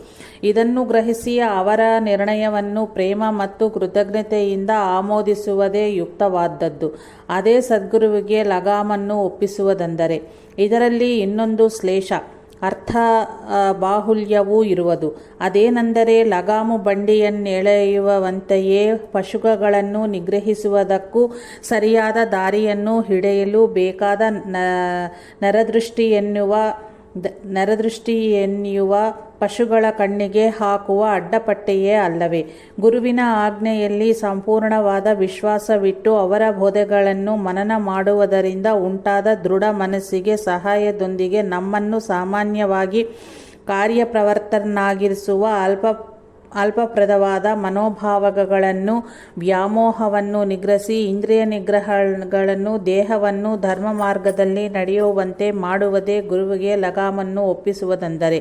ಈ ವಿಷಯವನ್ನು ಶ್ರೀ ಸಾಯಿ ಗುರುತಿಸಿದ್ದರಿಂದ ತಮ್ಮ ಸಹಪಾಠಿಗಳೊಂದಿಗೆ ಸಾಧಕರಿಗೆ ತನು ಮನ ಧನಗಳನ್ನು ಗುರುವಿಗೆ ಅರ್ಪಿಸಿ ಕರ್ತವ್ಯವನ್ನು ನಿರ್ವಹಿಸುವುದೊಂದೇ ಭಗವತ್ಪ್ರಾಪ್ತಿಗೆ ಸಾಧನವೆಂದು ತಿಳಿಸಿ ಶ್ರೀ ಸಾಯಿಯವರು ಅಂತೆಯೇ ಆಚರಿಸಿ ಕೃತಕೃತ್ಯರಾದರೆಂಬುದಕ್ಕೆ ಅವರ ಚರಿತ್ರೆಯೇ ಪ್ರಮಾಣವಾಗಿದೆ.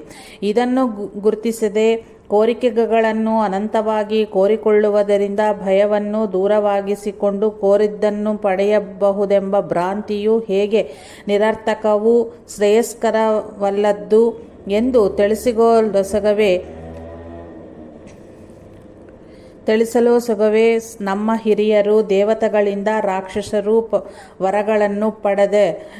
ವರಗಳನ್ನು ಪಡೆದ ಕಥೆಗಳೇ ನಮಗೆ ತಿಳಿಸಿಕೊಟ್ಟಿರುವರು.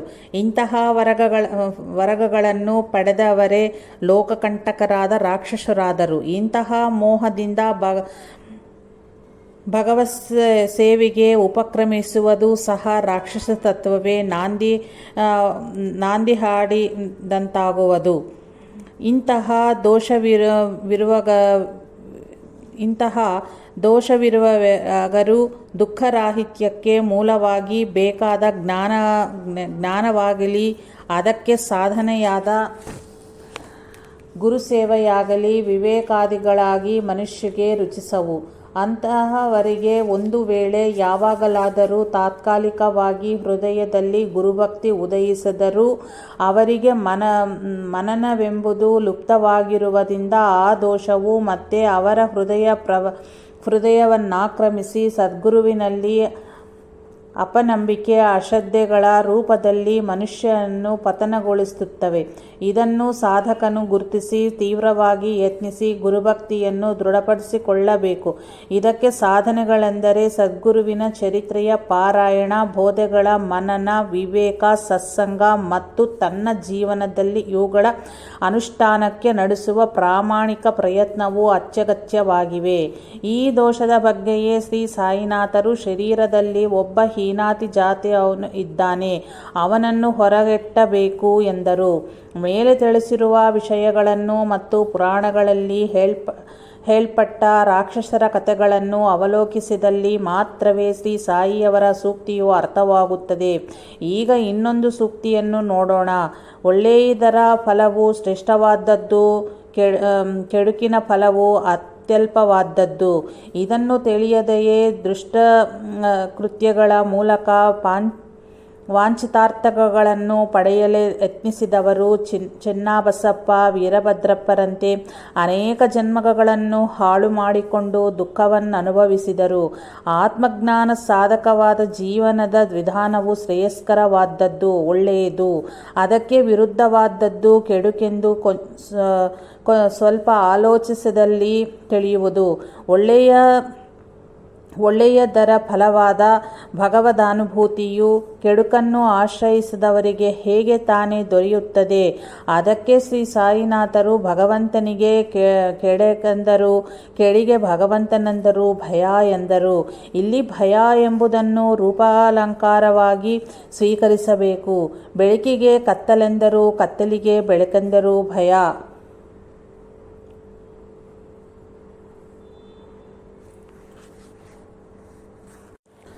ಉಪಮೇಯಕ್ಕೂ ಉಪಮಾನಕ್ಕೂ ಅಭೇದವೆಂದಾಗಲಿ ತದ್ರೂಪವೆಂದಾಗಲಿ ಹೇಳುವುದೇ ರೂಪಾಲಂಕಾರ. ಬೆಳಕಿಗೆ ಕತ್ತಲೆಂದರೂ ಕತ್ತಲಿಗೆ ಬೆಳಕೆಂದರೂ ಭಯ ಎಂಬಂತೆ ಇವೆರಡನ್ನೂ ಹೊಂದಾಣಿಕೆಯಾಗದೆಂದು ಒಂದಿರುವಲ್ಲಿ ಇನ್ನೊಂದಿರಲು ಆಸ್ಪದವೇ ಇಲ್ಲವೆಂದು ಈ ವಾಕ್ಯದ ಭಾವವಾಗಿದೆ. ಈ ಭಾವವನ್ನೇ ಶ್ರೀ ಸಾಯಿನಾಥರ ಇನ್ನೊಂದು ಸೂಕ್ತಿಯ ಮತ್ತಷ್ಟು ವಿಸ್ತಾರವಾಗಿಸುತ್ತದೆ.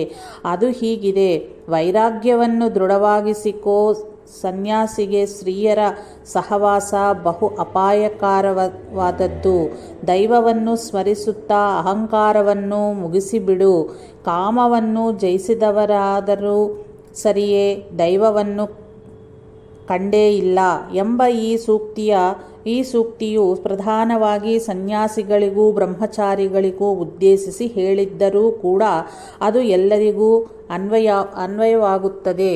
ಸೂಕ್ತಿ: ಭೂಮಿ ಬೀಜಗಳನ್ನು ಧರಿಸುತ್ತದೆ, ಮೇಘಗಳು ಅವುಗಳ ಮೇಲೆ ಮಳೆ ಸುರಿಸುತ್ತವೆ. ಸೂರ್ಯನು ತನ್ನ ಕಿರಣಗಳನ್ನು ಪ್ರಸರಿಸಿ ಅವುಗಳನ್ನು ಮೊಳಕೆಯೊಡೆಯುವಂತೆ ಮಾಡುವನು. ಅವುಗಳು ಮೊಳಕೆಯೊಡೆದ ಅನಂತರ ಭೂಮಿ, ಮೇಘಗಳು ಮತ್ತು ಸೂರ್ಯ ಅವುಗಳ ಕೆಲಸವನ್ನು ಅವು ಮಾಡಿಕೊಂಡು ಹೋಗುತ್ತವೆ. ಆ ಬೀಜಗಳು ಮೊಳಕೆದ್ದರಿಂದ ಸಂತೋಷಿಸುವುದೂ ಇಲ್ಲ, ಹಾಗೆಯೇ ಒಣಗಿದರೂ ದುಃಖಿಸುವುದೂ ಇಲ್ಲ. ಅಂತೆಯೇ ನೀನು ಚಲಿಸಬಾರದು. ಇನ್ನು ದುಃಖವೆಲ್ಲಿದು?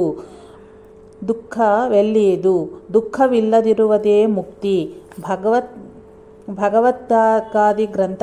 ಭಗವದ್ಗೀತಾದಿ ಗ್ರಂಥಗಳು ಬೋಧಿಸಿದಂತೆಯೇ ಈ ಮಾತಿನಲ್ಲಿ ಶ್ರೀ ಸಾಯಿನಾಥರು ಸುಖ ದುಃಖಗಳಲ್ಲಿ ಸಮಚಿತ್ತರಾಗಿರುವುದನ್ನು ಕಲಿತುಕೊಳ್ಳಲು ಯತ್ನಿಸಿರುವರು. ಇದಕ್ಕೆ ವಿವೇಕ ಬೇಕು. ವಿವೇಕವನ್ನೇ ಬುದ್ಧಿಯೋಗವನ್ನಿರುವರು. ಅದನ್ನು ಯಾವ ರೀತಿ ಚಿಂತನೆ ನಡೆಸಿ ಅರ್ಥೈಸಿಕೊಳ್ಳಬೇಕೋ ಎಂಬುದನ್ನು ತಮ್ಮ ಮಾತುಗಳಿಂದ ವಿವರಿಸಿ ಮತ್ತು ಆಚರಿಸಿ ತೋರಿಸಿರುವವರು ಯಾರು? ಅವರೇ ಗುರು. ಆದರೆ ನಮ್ಮ ಸಾಮಾನ್ಯ ದೃಷ್ಟಿಯು ಇದಕ್ಕೆ ವಿರುದ್ಧವಾಗಿ ಇರುತ್ತದೆ. ಹೀಗಿದ್ದ ಮೇಲೆ ನಮಗೆ ದುಃಖ ವಿಮುಕ್ತಿಯಾಗುವುದಾದರೂ ಹೇಗೆ? ನಾವು ಆಳವಾಗಿ ಆಲೋಚಿಸುವುದೇ ಇದಕ್ಕೆ ಕಾರಣ. ಮೊದಲು ನಾವು ಪ್ರಯತ್ನಪೂರ್ವಕವಾಗಿ ಚಿಂತನೆ ನಡೆಸಲು ಪ್ರಾರಂಭಿಸಿದಲ್ಲಿ ಅದೇ ಚೆನ್ನಾಗಿ ಅಭ್ಯಾಸವಾಗಿ ಮುಂದೆ ಪ್ರಯತ್ನವಿಲ್ಲದಿದ್ದರೂ ಕೂಡ ಸರಿಯಾದ ಅವಗಾಹನೆಯನ್ನೇ ಪಡೆಯುತ್ತೇವೆ. ವಿವೇಕವೆಂದರೆ ಇದೇ ಆಗಿದೆ. ವಿವೇಕದ ಫಲವೇ ವೈರಾಗ್ಯ. ರಾಗವೆಂದರೆ ವಿವೇಚನವಿಲ್ಲದೆ ಅಂಧತ್ವದಿಂದ ನಾವು ವಸ್ತು, ವ್ಯಕ್ತಿ ಮತ್ತು ಸಮುದಾಯಗಳ ಮೇಲೆ ಏರ್ಪಡಿಸಿಕೊಂಡಿರುವ ಭ್ರಾಂತಿಮಯವಾದ ಪ್ರೀತಿಯಾಗಿದ್ದು, ಅದನ್ನು ವಿವೇಚನೆಯಿಂದ ಅಂದರೆ ವಿವೇಕದಿಂದ ತೊಲಗಿಸಿಕೊಂಡು ವಾಸ್ತವವಾದ ಸತ್ಯದೃಷ್ಟಿಯನ್ನು ಅಭ್ಯಸಿಸಿಕೊಳ್ಳುವುದೇ ವೈರಾಗ್ಯ. ರಾಗವಿಲ್ಲದಿರುವುದು ನಾವು ಅವಿವೇಕದಿಂದ ಕೆಲವು ಘಟನೆಗಳನ್ನು ಕಷ್ಟಪ್ರದ, ಕೆಲವನ್ನು ಸುಖಪ್ರದವೆಂದು ಭ್ರಮಿಸುತ್ತೇವೆ. ಕಷ್ಟಗಳು ದೂರವಾಗಿ ಸುಖ ಬಂದದ್ದಲ್ಲಿ ನಮಗೆ ದುಃಖರಾಹಿತ್ಯ ಉಂಟಾಗುವುದೆಂದು ವಿವೇಚನೆ ಇಲ್ಲದೆ ವಿಶ್ವಸಿಸುವವು. ಆದ್ದರಿಂದಲೇ ಶ್ರೀ ಸಾಯಿನಾಥರನ್ನಾಗಲಿ ಅಥವಾ ದೈವವನ್ನಾಗಲಿ ಪ್ರಾರ್ಥಿಸುತ್ತೇವೆ. ನಮ್ಮ ಪ್ರಾರ್ಥನೆಯನ್ನು ಅವರು ಮನ್ನಿಸಿದರೆ ಕ್ಷಣಕಾಲಕ್ಕೆ ತತ್ಕಾಲ ನಮ್ಮ ಕೃತಜ್ಞತೆಯ ಎಲ್ಲಿ ಮೀರಿ ಹೋಗುತ್ತದೆ. ಹಾಗೆಯೇ ಅವರು ಮನ್ನಿಸಿದಲ್ಲಿ ನಮ್ಮ ಭಕ್ತಿಯು ಬಹುಳ ಕಾಲದವರೆಗೂ ಶಿಥಿಲಗೊಳ್ಳುತ್ತದೆ. ಇದು ತರವೇ?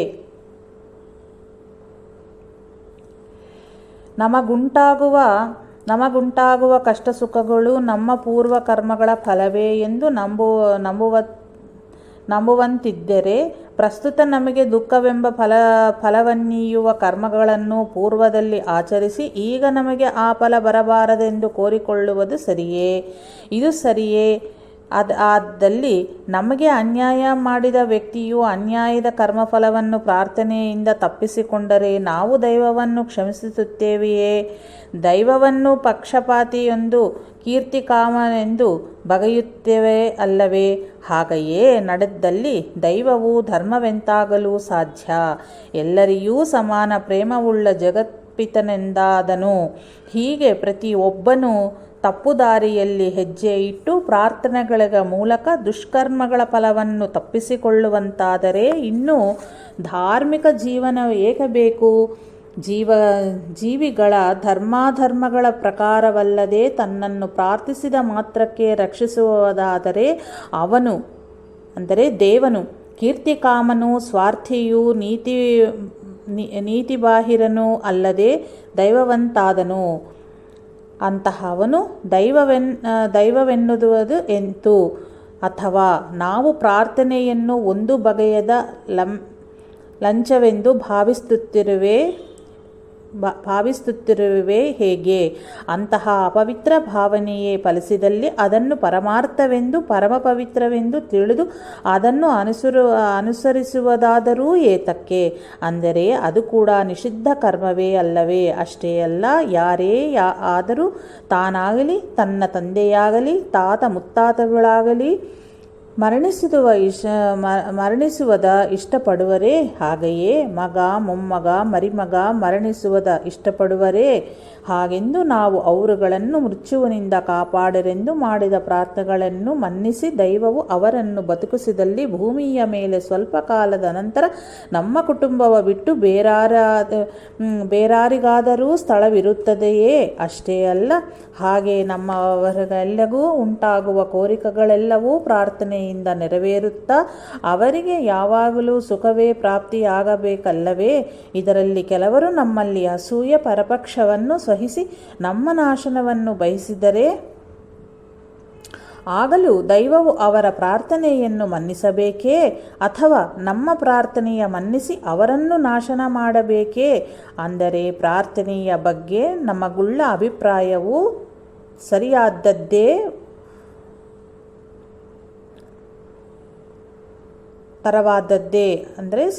ಸರಿಯಾದದ್ದೇ. ಒಂದು ದಿನ ಜೀವನದ ಮೇಲಣ ಪ್ರೀತಿಯಿಂದ ಪ್ರಾರ್ಥಿಸಿದರೆ ನಮ್ಮನ್ನು ಮೃತ್ಯುವಿನಿಂದ ದೈವವು ಕಾಪಾಡಬೇಕೇ? ಹಾಗೆಯೇ ಯಾವಾಗಲಾದರೂ ನಮಗೆ ಜುಗುಪ್ಸೆಯುಂಟಾಗಿ ಪ್ರಾರ್ಥಿಸಿದರೆ ಮರಣವನ್ನು ಪ್ರಸಾದಿಸಬೇಕೇ? ಜೀವನದಲ್ಲಿ ರೂಸಿ ಹೋಗಿ ಆತ್ಮಹತ್ಯೆಗೆ ಪ್ರಯತ್ನಿಸುವವರು ಎಷ್ಟು ಮಂದಿ ಕಡೆಯ ಕ್ಷಣದಲ್ಲಿ ಜೀವಿಸಬೇಕೆಂದು ತಪ್ಪಿಸುವುದು ನಮಗೆ ತಿಳಿದದೆಯೇ? ಇಷ್ಟೇ. ಆದ್ದರಿಂದಲೇ ಆತ್ಮಹತ್ಯೆ ಮಾಡಿಕೊಳ್ಳುವವರೆ ಎಲ್ಲರೂ ಮತ್ತೆ ತಮ್ಮನ್ನು ತಾವು ರಕ್ಷಿಸಿಕೊಳ್ಳಲು ಅವಕಾಶವಿರದಂತಹ ಮಾರ್ಗವನ್ನೇ ಆರಿಸಿಕೊಂಡು ಮರಣಿಸುವರು. ಇಲ್ಲದಿದ್ದರೆ ಬೇರೇನು ಬೇಕಾದ ಸುಮ್ಮನೆ ತನ್ನ ಮೂಗನ್ನು ತಾನು ಮುಚ್ಚಿಕೊಂಡು ಮನುಷ್ಯ ಆತ್ಮಹತ್ಯೆ ಮಾಡಿಕೊಳ್ಳುತ್ತಿದ್ದನಲ್ಲವೇ? ಈ ವಿಷಯದ ಬಗ್ಗೆ ಚೆನ್ನಾಗಿ ಯೋಚಿಸಿದಲ್ಲಿ ವಾಸ್ತವವೇನೆಂದು ಅರ್ಥವಾಗದು. ವಾಸ್ತವವೇನೆಂದರೆ ನಾನು ಈ ಗ್ರಂಥದಲ್ಲಿ ಇನ್ನೊಂದೆಡೆ ವಿವರಿಸಿದಂತೆ ನಾನು ಎಂದರೇನೆಂದು ಜನನ ಮರಣಗಳೆಂದರೇನೆಂದು ತಿಳಿಯದ ಅಜ್ಞಾನವೇ ಸರ್ವ ದುಃಖಗಳಿಗೂ ಮೂಲ ಕಾರಣ ಆಗಿದೆ. ಅದನ್ನು ಬಿಡುವವರೆಗೂ ನಮಗೆ ಎಷ್ಟೇ ಕೋರಿಕೆಗಳು ಈಡೇರಿದರೂ ಎಷ್ಟು ಕಷ್ಟಗಳು ತೀರಿದರೂ ಇವರೊಂದಿಗೆ ತೃಪ್ತಿ ಇಲ್ಲದಕ್ಕಾಗಿ ತಪನೆ. ಹೀಗೆ ಈ ತಪನವೆಂಬ ದುಃಖ ನಮಗೆ ತಪ್ಪದು. ಉದಾಹರಣೆಗೆ, ಒಬ್ಬ ದಂಪತಿಗೆ ಸಂತಾನವಿಲ್ಲದಿದ್ದರೆ ದುಃಖ ಹೇಗೋ ಅವರಿಗೆ ಸಂತತಿಯಾದರೆ ಅವರು ಬೆಳೆದು ದೊಡ್ಡವನಾಗುವವರೆಗೂ ಅನುಕ್ಷಣವೂ ಆತಂಕ. ಅವರು ನಾವು ಹೇಳದ ಮಾತನ್ನು ಕೇಳದಿದ್ದರೆ ದುಃಖ. ನಾವು ಹೇಳಿದ್ದನ್ನು ಚೂಚಾ ತಪ್ಪದೆ ನಡೆದುಕೊಂಡರೆ ಇಷ್ಟು ಅಮಾಯಕನಾದಲ್ಲಿ ಈ ಪ್ರಪಂಚದಲ್ಲಿ ಹೇಗೆ ಬ್ರತುಕುತ್ತಾನೆ ಎಂಬ ಚಿಂತೆ. ಅವನಿಗೆ ವಿದ್ಯೆ ಹತ್ತದಿದ್ದರೆ, ವಿವಾಹ ಆಗದಿದ್ದರೆ, ವಿವಾಹವಾದರೂ ದಂಪತಿಗಳಲ್ಲಿ ಸಾಮರಸ್ಯವಿಲ್ಲದಿದ್ದರೆ, ಅವರಿಗೆ ಮಕ್ಕಳಿಲ್ಲದಿದ್ದರೆ, ಇದ್ದರೂ ಆ ಮಕ್ಕಳು ಹೇಳಿದ ಮಾತನ್ನು ಕೇಳದಿದ್ದರೆ ಚಿಂತೆ. ಹೀಗೆ ಅವಿವೇಕಿಯ ಜೀವನವೆಲ್ಲವೂ ಚಿಂತೆಯಿಂದ ತುಂಬಿರುವ ದುಃಖದ ವಲಯವೇ ಆಗಿರುತ್ತದೆ. ಎಷ್ಟು ಕೋರಿಕೆಗಳು ನೆರವೇರಿದರೂ, ಎಷ್ಟು ಕಷ್ಟಗಳು ತೀರಿದರೂ ಇನ್ನಷ್ಟು ಮತ್ತಷ್ಟು ಕೋರಿಕೆಗಳು ಕಷ್ಟಗಳು ತಲೆಯೆತ್ತುತ್ತಲೇ ಇರುತ್ತವೆ. ಯಾವುದಕ್ಕೆ ಎಷ್ಟೆಂದು ಪ್ರಾರ್ಥಿಸಿದುವು, ಎಂತಹ ಸದ್ಗುರುವೇ ಆದರೂ ಎಷ್ಟು ಮಾಡಿ ತಾನೇ ನಮ್ಮನ್ನು ಶಾಂತಗೊಳಿಸಬಲ್ಲನು.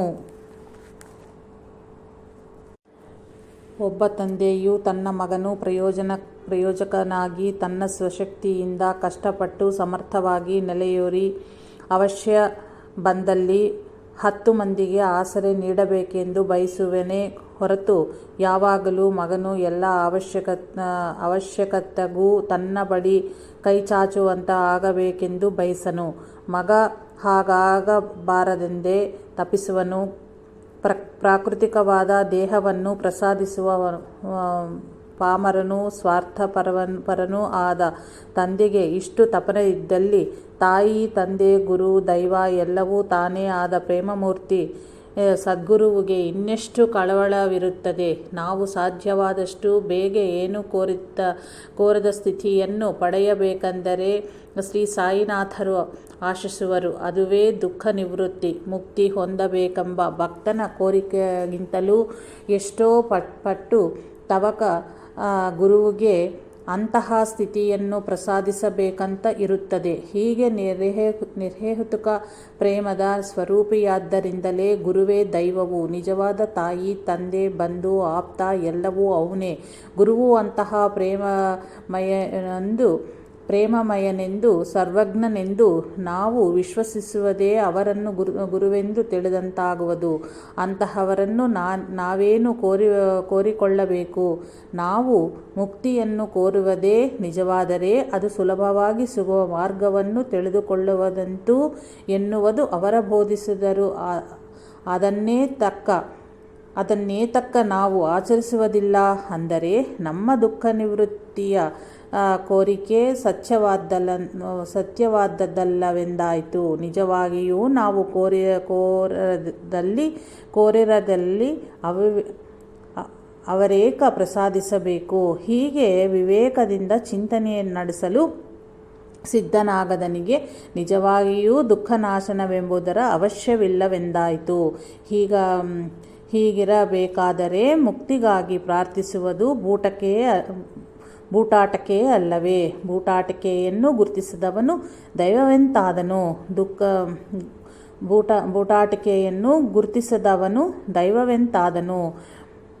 ದುಃಖವೆಂದರೆ ನಮಗಷ್ಟು ಪ್ರೇಮವಿದ್ದಲ್ಲಿ ನಾವು ದುಃಖಿಸುವುದಾದರೂ ಏತಕ್ಕೆ? ಹಾಗಾಗಿರಬಹುದಲ್ಲವೇ? ಆಗ ದುಃಖವೆನ್ನೆಲ್ಲೆಯದು. ಹಾಗಾದರೆ ನಾವು ಪ್ರಾರ್ಥಿಸುವುದಾದರೂ ಯಾವುದಕ್ಕಾಗಿ? ಇದರ ಸಾರಾಂಶ ಇಂತಿದೆ. ಎಷ್ಟೇ ಕೋರಿಕೆಗಳು ನೆರವೇರಿದರೂ, ಎಷ್ಟು ಕಷ್ಟಗಳು ತೀರಿದರೂ ಲಭಿಸುವ ತೃಪ್ತಿ ಮಾತ್ರ ತಾತ್ಕಾಲಿಕವಾದದ್ದೇ. ಮತ್ತೆ ಹೊಸ ಸಮಸ್ಯೆಗಳು ತಲೆಯೆತ್ತುತ್ತಲೇ ಇರುತ್ತವೆ. ಇದಕ್ಕೆ ನಮ್ಮ ಅಜ್ಞಾನವೇ ಕಾರಣ. ದುಃಖ ಅಶಾಂತಿಗಳು ತೊಲಗುವ ಮಾರ್ಗವನ್ನು ನಾವು ಕೇಳದೆಯೇ ಗುರುವು ಮಾತುಗಳ ಮೂಲಕವೂ ಆಚರಣೆಯ ಮೂಲಕವೂ ಬೋಧಿಸುತ್ತಿರುವರು. ಇದರಲ್ಲಿ ಮುಖ್ಯವಾದದ್ದು ವಿವೇಕವೆಂದರೆ ಈ ಸೂಕ್ತಿಯಲ್ಲಿ ತಿಳಿಸಿದಂತೆ ಚಿಂತನೆ ನಡೆಸುವುದೇ ಆಗಿದೆ. ಇನ್ನು ವೈರಾಗ್ಯವೆಂದರೆ ವಿವೇಕದ ಫಲವಾಗಿ ಸಿದ್ಧಿಸುವುದೆಂದು ಹೇಳಿದ ಸುಖ ದುಃಖಗಳಲ್ಲಿ ಸಮತೆ ಮತ್ತು ನಿರ್ಲಿಪ್ತತೆಯೇ ಆಗಿದೆ.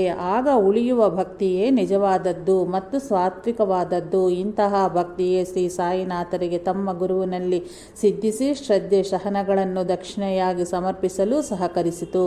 ಬೇಕು ಎಂಬ ಕೋರಿಕೆಗಳೆಲ್ಲವನ್ನು ತ್ಯಜಿಸಿ ಸರ್ವಗತನಾದ ದೈವದ ಮೇಲೆ ಮನಸ್ಸನ್ನು ನಿಲ್ಲಿಸಿರಿ, ಗಮ್ಯ ಸೇರುವಿರಿ ಎಂದು ಬಾಬಾರವರು ಹೇಳಿದ್ದರ ಸಾರಾಂಶವೇ ಆಗಿದೆ. ಭಕ್ತಿ ಇತ್ಯಾದಿ ಸಾಧನಗಳ ವಿಷಯದಲ್ಲಿಯೂ ಕೂಡ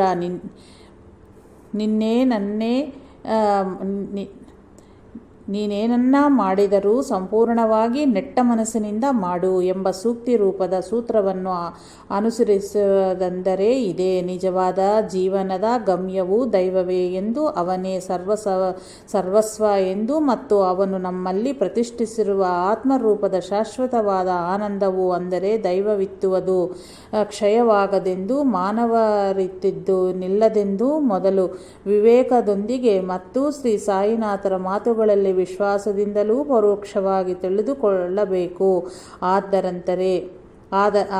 ಅದರಂತೆ ಅವರು ಸೂಚಿಸಿರುವ ಮಾರ್ಗದಲ್ಲಿ ಸರ್ವ ವಿಧವಾಗಿಯೂ ಯತ್ನಿಸಿ ನಡೆದು ಪ್ರತ್ಯಕ್ಷಾನುಭವದೊಂದಿಗೆ ಅದನ್ನು ತಿಳಿದುಕೊಂಡು ದುಃಖ ನಿವೃತ್ತಿಯನ್ನು ಪಡೆಯುವುದೇ ಮುಕ್ತಿ. ಆದರೆ ಇಂತಹ ಸಮಸ್ಥಿತಿಯು ದಿನವೊಂದರಲ್ಲೇ ಸಿದ್ಧಿಸದು.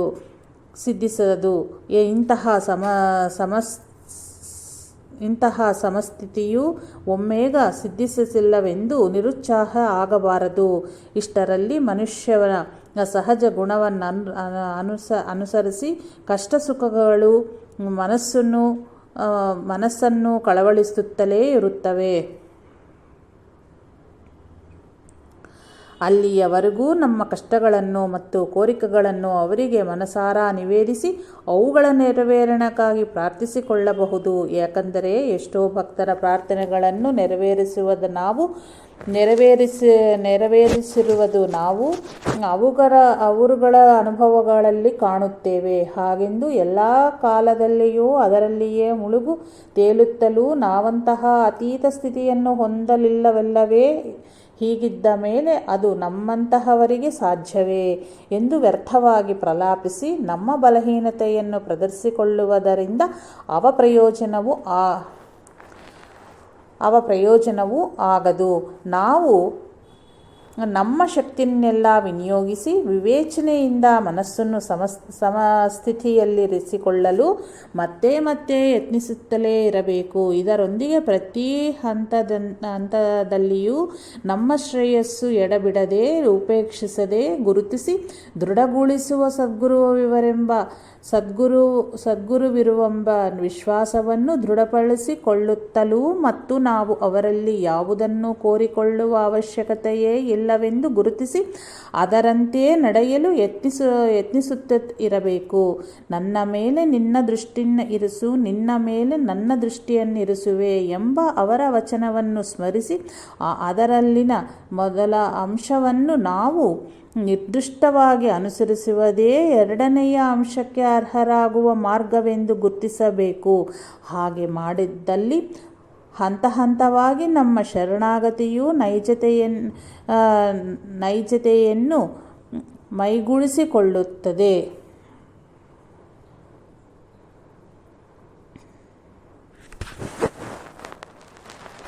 ಇದರ ಸಲುವಾಗಿ ವಿಷಯವೊಂದನ್ನು ಗಮನಿಸಬೇಕು. ಅದೇನೆಂದರೆ ಶ್ರೀ ಸಾಯಿನಾಥರ ಚರಿತ್ರೆಯಲ್ಲಿ ಬಹುಪಾಲು ಅವರ ಭಕ್ತರ ಕಷ್ಟಗಳನ್ನು ಪರಿಹರಿಸಿ ಕೋರಿಕೆಗಳನ್ನು ಈಡೇರಿಸುವುದೇ. ಆದರೂ ಕೆಲವರ ವಿಷಯದಲ್ಲಿ ಅವರು ತಟಸ್ಥ ನಿಲುವನ್ನು ತಾಳಿದ್ದೂ ಉಂಟು. ಅಂತಹ ಸಂದರ್ಭದಲ್ಲಿ ಅವರಲ್ಲಿ ವಿಶ್ವಾಸವನ್ನು ಸಡಿಲಿಸಿಕೊಳ್ಳಬಾರದು. ನಮ್ಮ ಆತ್ಮೋದ್ಧಾರದ ದೃಷ್ಟಿಯಿಂದ ನಮ್ಮ ಪೂರ್ವ ಕರ್ಮನ ಅನುಸರಿಸಿ ಅಂತಹ ಸಮಸ್ಯೆಗಳನ್ನು ಅನುಭವಿಸುವುದು ಅವಶ್ಯವೆಂದು ಹಸಿ ಮಡಿಕೆಯನ್ನು ಗಟ್ಟಿಗೊಳಿಸಲು ಸುಡುವಂತೆಯೂ ಆಭರಣಗಳನ್ನು ತಯಾರಿಸಲು ಮತ್ತು ಶುದ್ಧಿಗೊಳಿಸಲು ಬಂಗಾರವನ್ನು ಕರಗಿಸುವಂತೆಯೇ ಹೇಗೋ ಹಾಗೆ ಭಾವಿಸಿ ಗುರುತಿಸಿ ತೃಪ್ತಿಯಿಂದ ಅವರ ಅತೀತವಾದ ಸಂಕಲ್ಪವನ್ನು ಸ್ವಾಗತಿಸಿ ಸ್ವೀಕರಿಸಬೇಕು. ಹೇಗೆಂದರೆ ನಮ್ಮ ವ್ಯಾಧಿ ನಿವಾರಣೆಗೆ ವೈದ್ಯರಿತ್ತ ಔಷಧಿಯು ಕಹಿಯಾಗಿದ್ದರೂ ವಿಶ್ವಾಸದಿಂದ ಸ್ವೀಕರಿಸುವಂತೆ ಸ್ವೀಕರಿಸಬೇಕು. ಅಂತಹ ಸ್ಥಿತಿಯಲ್ಲಿಯೂ ಕೂಡ ಶ್ರದ್ಧೆ ಮತ್ತು ಸಹನಗಳೊಂದಿಗೆ ಅವರಲ್ಲಿ ವಿಶ್ವಾಸಪೂರಿತವಾದ ದೃಷ್ಟಿಯನ್ನಿರಿಸಬೇಕು ಮತ್ತು ಅದನ್ನು ಅಭ್ಯಸಿಸಬೇಕು. ಸಾಧನೆ ಎಂದರೆ ಇದೇ ಆಗಿದೆ. ಅನನ್ಯಾಸ್ ಚಿಂತಯಂತೋ ಮಾಂ ಎಂಬ ಭಗವದ್ಗೀತೆಯ ಶ್ಲೋಕದಲ್ಲಿ ತನ್ನನ್ನು ಅನನ್ಯವಾದ ಭಕ್ತಿಯೊಂದಿಗೆ ಸ್ಮರಿಸಿರುವ ಯೋಗಕ್ಷೇಮವನ್ನು ತಾನೇ ವಹಿಸುವೆನೆಂದು ಗೀತಾಚಾರ್ಯನಾದ ಶ್ರೀಕೃಷ್ಣನು ಪ್ರತಿಜ್ಞೆಗೈದಿರುವನು. ಅಂದರೆ ತನ್ನ ಭಕ್ತರಿಗೆ ಶ್ರೇಯಸ್ಸನ್ನೇ ಪ್ರಿಯವಾದ್ದು ಅಥವಾ ಇಷ್ಟವಾದದ್ದು ಅಲ್ಲದೆ ಅವರಿಗೆ ಯೋಗವನ್ನು ಕ್ಷೇಮ ಶ್ರೇಯಸ್ಸುವನ್ನು ತಾನು ಕೊಡುವನೆಂದು ಹೇಳಿರುವನು. ಶ್ರೀ ಸಾಯಿನಾಥರು ಇದನ್ನೇ ಹೇಳುತ್ತಿರುವರು. ಅಂದರೆ ಅಜ್ಞಾನದಿಂದ ನಾವು ಕೋರಿದ್ದನ್ನು ಅವರು ನೆರವೇರಿಸದಂದು ಅಂತಹ ಅನುಭವವು ನಮಗೆ ಸುಖ ದುಃಖಗಳಲ್ಲಿ ಸಮತ್ವವನ್ನು ಸಾಧಿಸಿ ಅವರನ್ನು ಭಕ್ತಿಯಿಂದ ಸ್ಮರಿಸಲು ಮತ್ತು ನಮ್ಮಲ್ಲಿ ಯಾವ ಲೋಪವೂ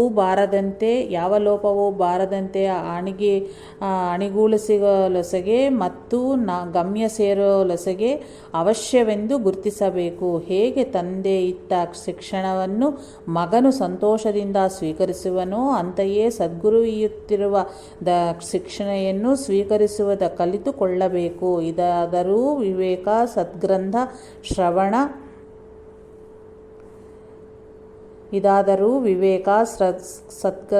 ಶ್ರವಣ ಮತ್ತು ಸತ್ಪುರುಷರ ಸಾಂಗತ್ಯದಿಂದ ಸ್ಥಿರಗೊಳ್ಳುತ್ತದೆ. ಸತ್ಪುರುಷರ ಚರಿತ್ರೆಯಲ್ಲಿ ಈ ಮೂರೂ ಅಡಕಗೊಂಡಿವೆ. ಕೆಲಸ ಮಾಡು, ಸದ್ಗ್ರಂಥಗಳನ್ನು ಪಠಿಸು, ದೈವರ ನಾಮವನ್ನು ಉಚ್ಚರಿಸು ಎಂಬ ಸೂಕ್ತಿಯು ಇದಕ್ಕೆ ಮಾರ್ಗದರ್ಶಕವಾಗಿದೆ. ನೀನು ನಿಶ್ಚಲವಾಗಿ ಕುಳಿತುಕೋ, ಅವಶ್ಯವಾದದ್ದನ್ನೆಲ್ಲ ನಾನು ಪೂರೈಸುವೆ, ಕಡೆಯವರೆಗೂ ನಿನ್ನೊಂದಿಗಿದ್ದು ಗುರಿ ಮುಟ್ಟಿಸ್ತೇನೆ ಎಂಬ ಸೂಕ್ತಿಯಲ್ಲಿಯೂ ಸಹ ಶ್ರೀ ಸಾಯಿಯವರು ಈ ಸೂತ್ರವನ್ನೇ ಬೋಧಿಸಿರುವರು. ಆದರೆ ಈ ಸೂಕ್ತಿಯು ನಿಷ್ಕ್ರಿಯತೆಯನ್ನು ಬೋಧಿಸುವಂಥದ್ದಲ್ಲ. ಕೆಲಸ ಮಾಡು ಎಂದಿರುವರವಲ್ಲವೇ. ಅಂದರೆ ನಮ್ಮ ಕರ್ತವ್ಯ ಮತ್ತು ಧರ್ಮವನ್ನು ಮೇಘ, ಸೂರ್ಯ, ವಾಯುಗಳಂತೆ ನಾವು ನಿರ್ದಿಷ್ಟವಾಗಿ ನಿಖರವಾಗಿ ಮಾಡಬೇಕೇ ಹೊರತು ಅಂತರಂಗದಲ್ಲಿ ಕೋರಿಕೆಗಳನ್ನೊಂದಿಗೂ ಕರ್ಮಫಲಾಪೇಕ್ಷೆಯಿಂದಲೂ ಕೂಡಿಕೊಂಡು ಕರ್ತವ್ಯದಿಂದ ಚಲಿಸಬಾರದು. ನಿಶ್ಚಲವಾಗಿ ಕುಳಿತುಕೋ ಎಂದರೆ ಇದೇ ಆಗಿದೆ. ಧರ್ಮದೆಡೆ ಕಾರ್ಯದಕ್ಷೆ ಮತ್ತು ಪ್ರತಿಫಲದೆಡೆ ನಿರ್ಲಿಪ್ತತೆ ಎಂಬುದು ಸರ್ವಯೋಗಗಳ ಸಾರವೇ ಆಗಿದೆ. ಹೀಗೆ ಮಾಡಿದಲ್ಲಿ ಐಹಿಕವಾಗಿಯೂ ಪಾರಮಾರ್ಥಿಕವಾಗಿಯೂ ಭ್ರಷ್ಟರಾಗುತ್ತೇವೆಂದು ಶಂಕಿಸಬಾರದು. ನನ್ನನ್ನು ನಂಬಿದವರನ್ನೆಂದಿಗೂ ಪತನವಾಗಲು ಬಿಡನು ಎಂದು ನನ್ನ ಸಮಾಧಿಯಿಂದಲೂ ಸಹ ನನ್ನ ಕಾರ್ಯವನ್ನು ನಿರ್ವರ್ತಿಸುತ್ತೇನೆ ಎಂದು ನಾನು ಯಾರನ್ನೂ ಮಾರ್ಗಮಧ್ಯದಲ್ಲಿ ಬಿಡನು ಎಂದು ಪ್ರತಿಜ್ಞೆಗೈದಿರುವಲ್ಲವೇ. ಸೂಕ್ತಿ: ಈ ಆಧ್ಯಾತ್ಮ ಮಾರ್ಗದಿ ನಮ್ಮ ಶಕ್ತಿಯನ್ನೆಲ್ಲ ವಿನಿಯೋಗಿಸಿ ಕೃಷಿಗೈಯದಿದ್ದಲ್ಲಿ ಫಲ ಸಿಗದು. ಇದು ನಾನ್ಹೆ ಘಾಟನ್ನು ಕೋಣದ ಮೇಲೆ ಸವಾರಿ ಮಾಡಿ ದಾಟುವುದಕ್ಕಿಂತಲೂ ಕಷ್ಟಕರವಾದದ್ದು ಎಂದು ಶ್ರೀ ಸಾಯಿಬಾಬಾ ಚರಿತ್ರೆಯಲ್ಲಿ ಒಬ್ಬ ಭಕ್ತನೊಂದಿಗೆ ಹೀಗೆ ಹೇಳಿರುವುದು ಗಮನಾರ್ಹವಾಗಿದೆ. ಹಾಗೆಂದ ಮಾತ್ರಕ್ಕೆ ಇದು ನಮ್ಮಿಂದಾಗದು ಎಂದು ಬಿಡಲಾಗುತ್ತದೆಯೇ? ಹಾಗೆ ಬಿಟ್ಟರೆ ಅದು ಮಾರ್ಗವೆಂದಾಯಿತು.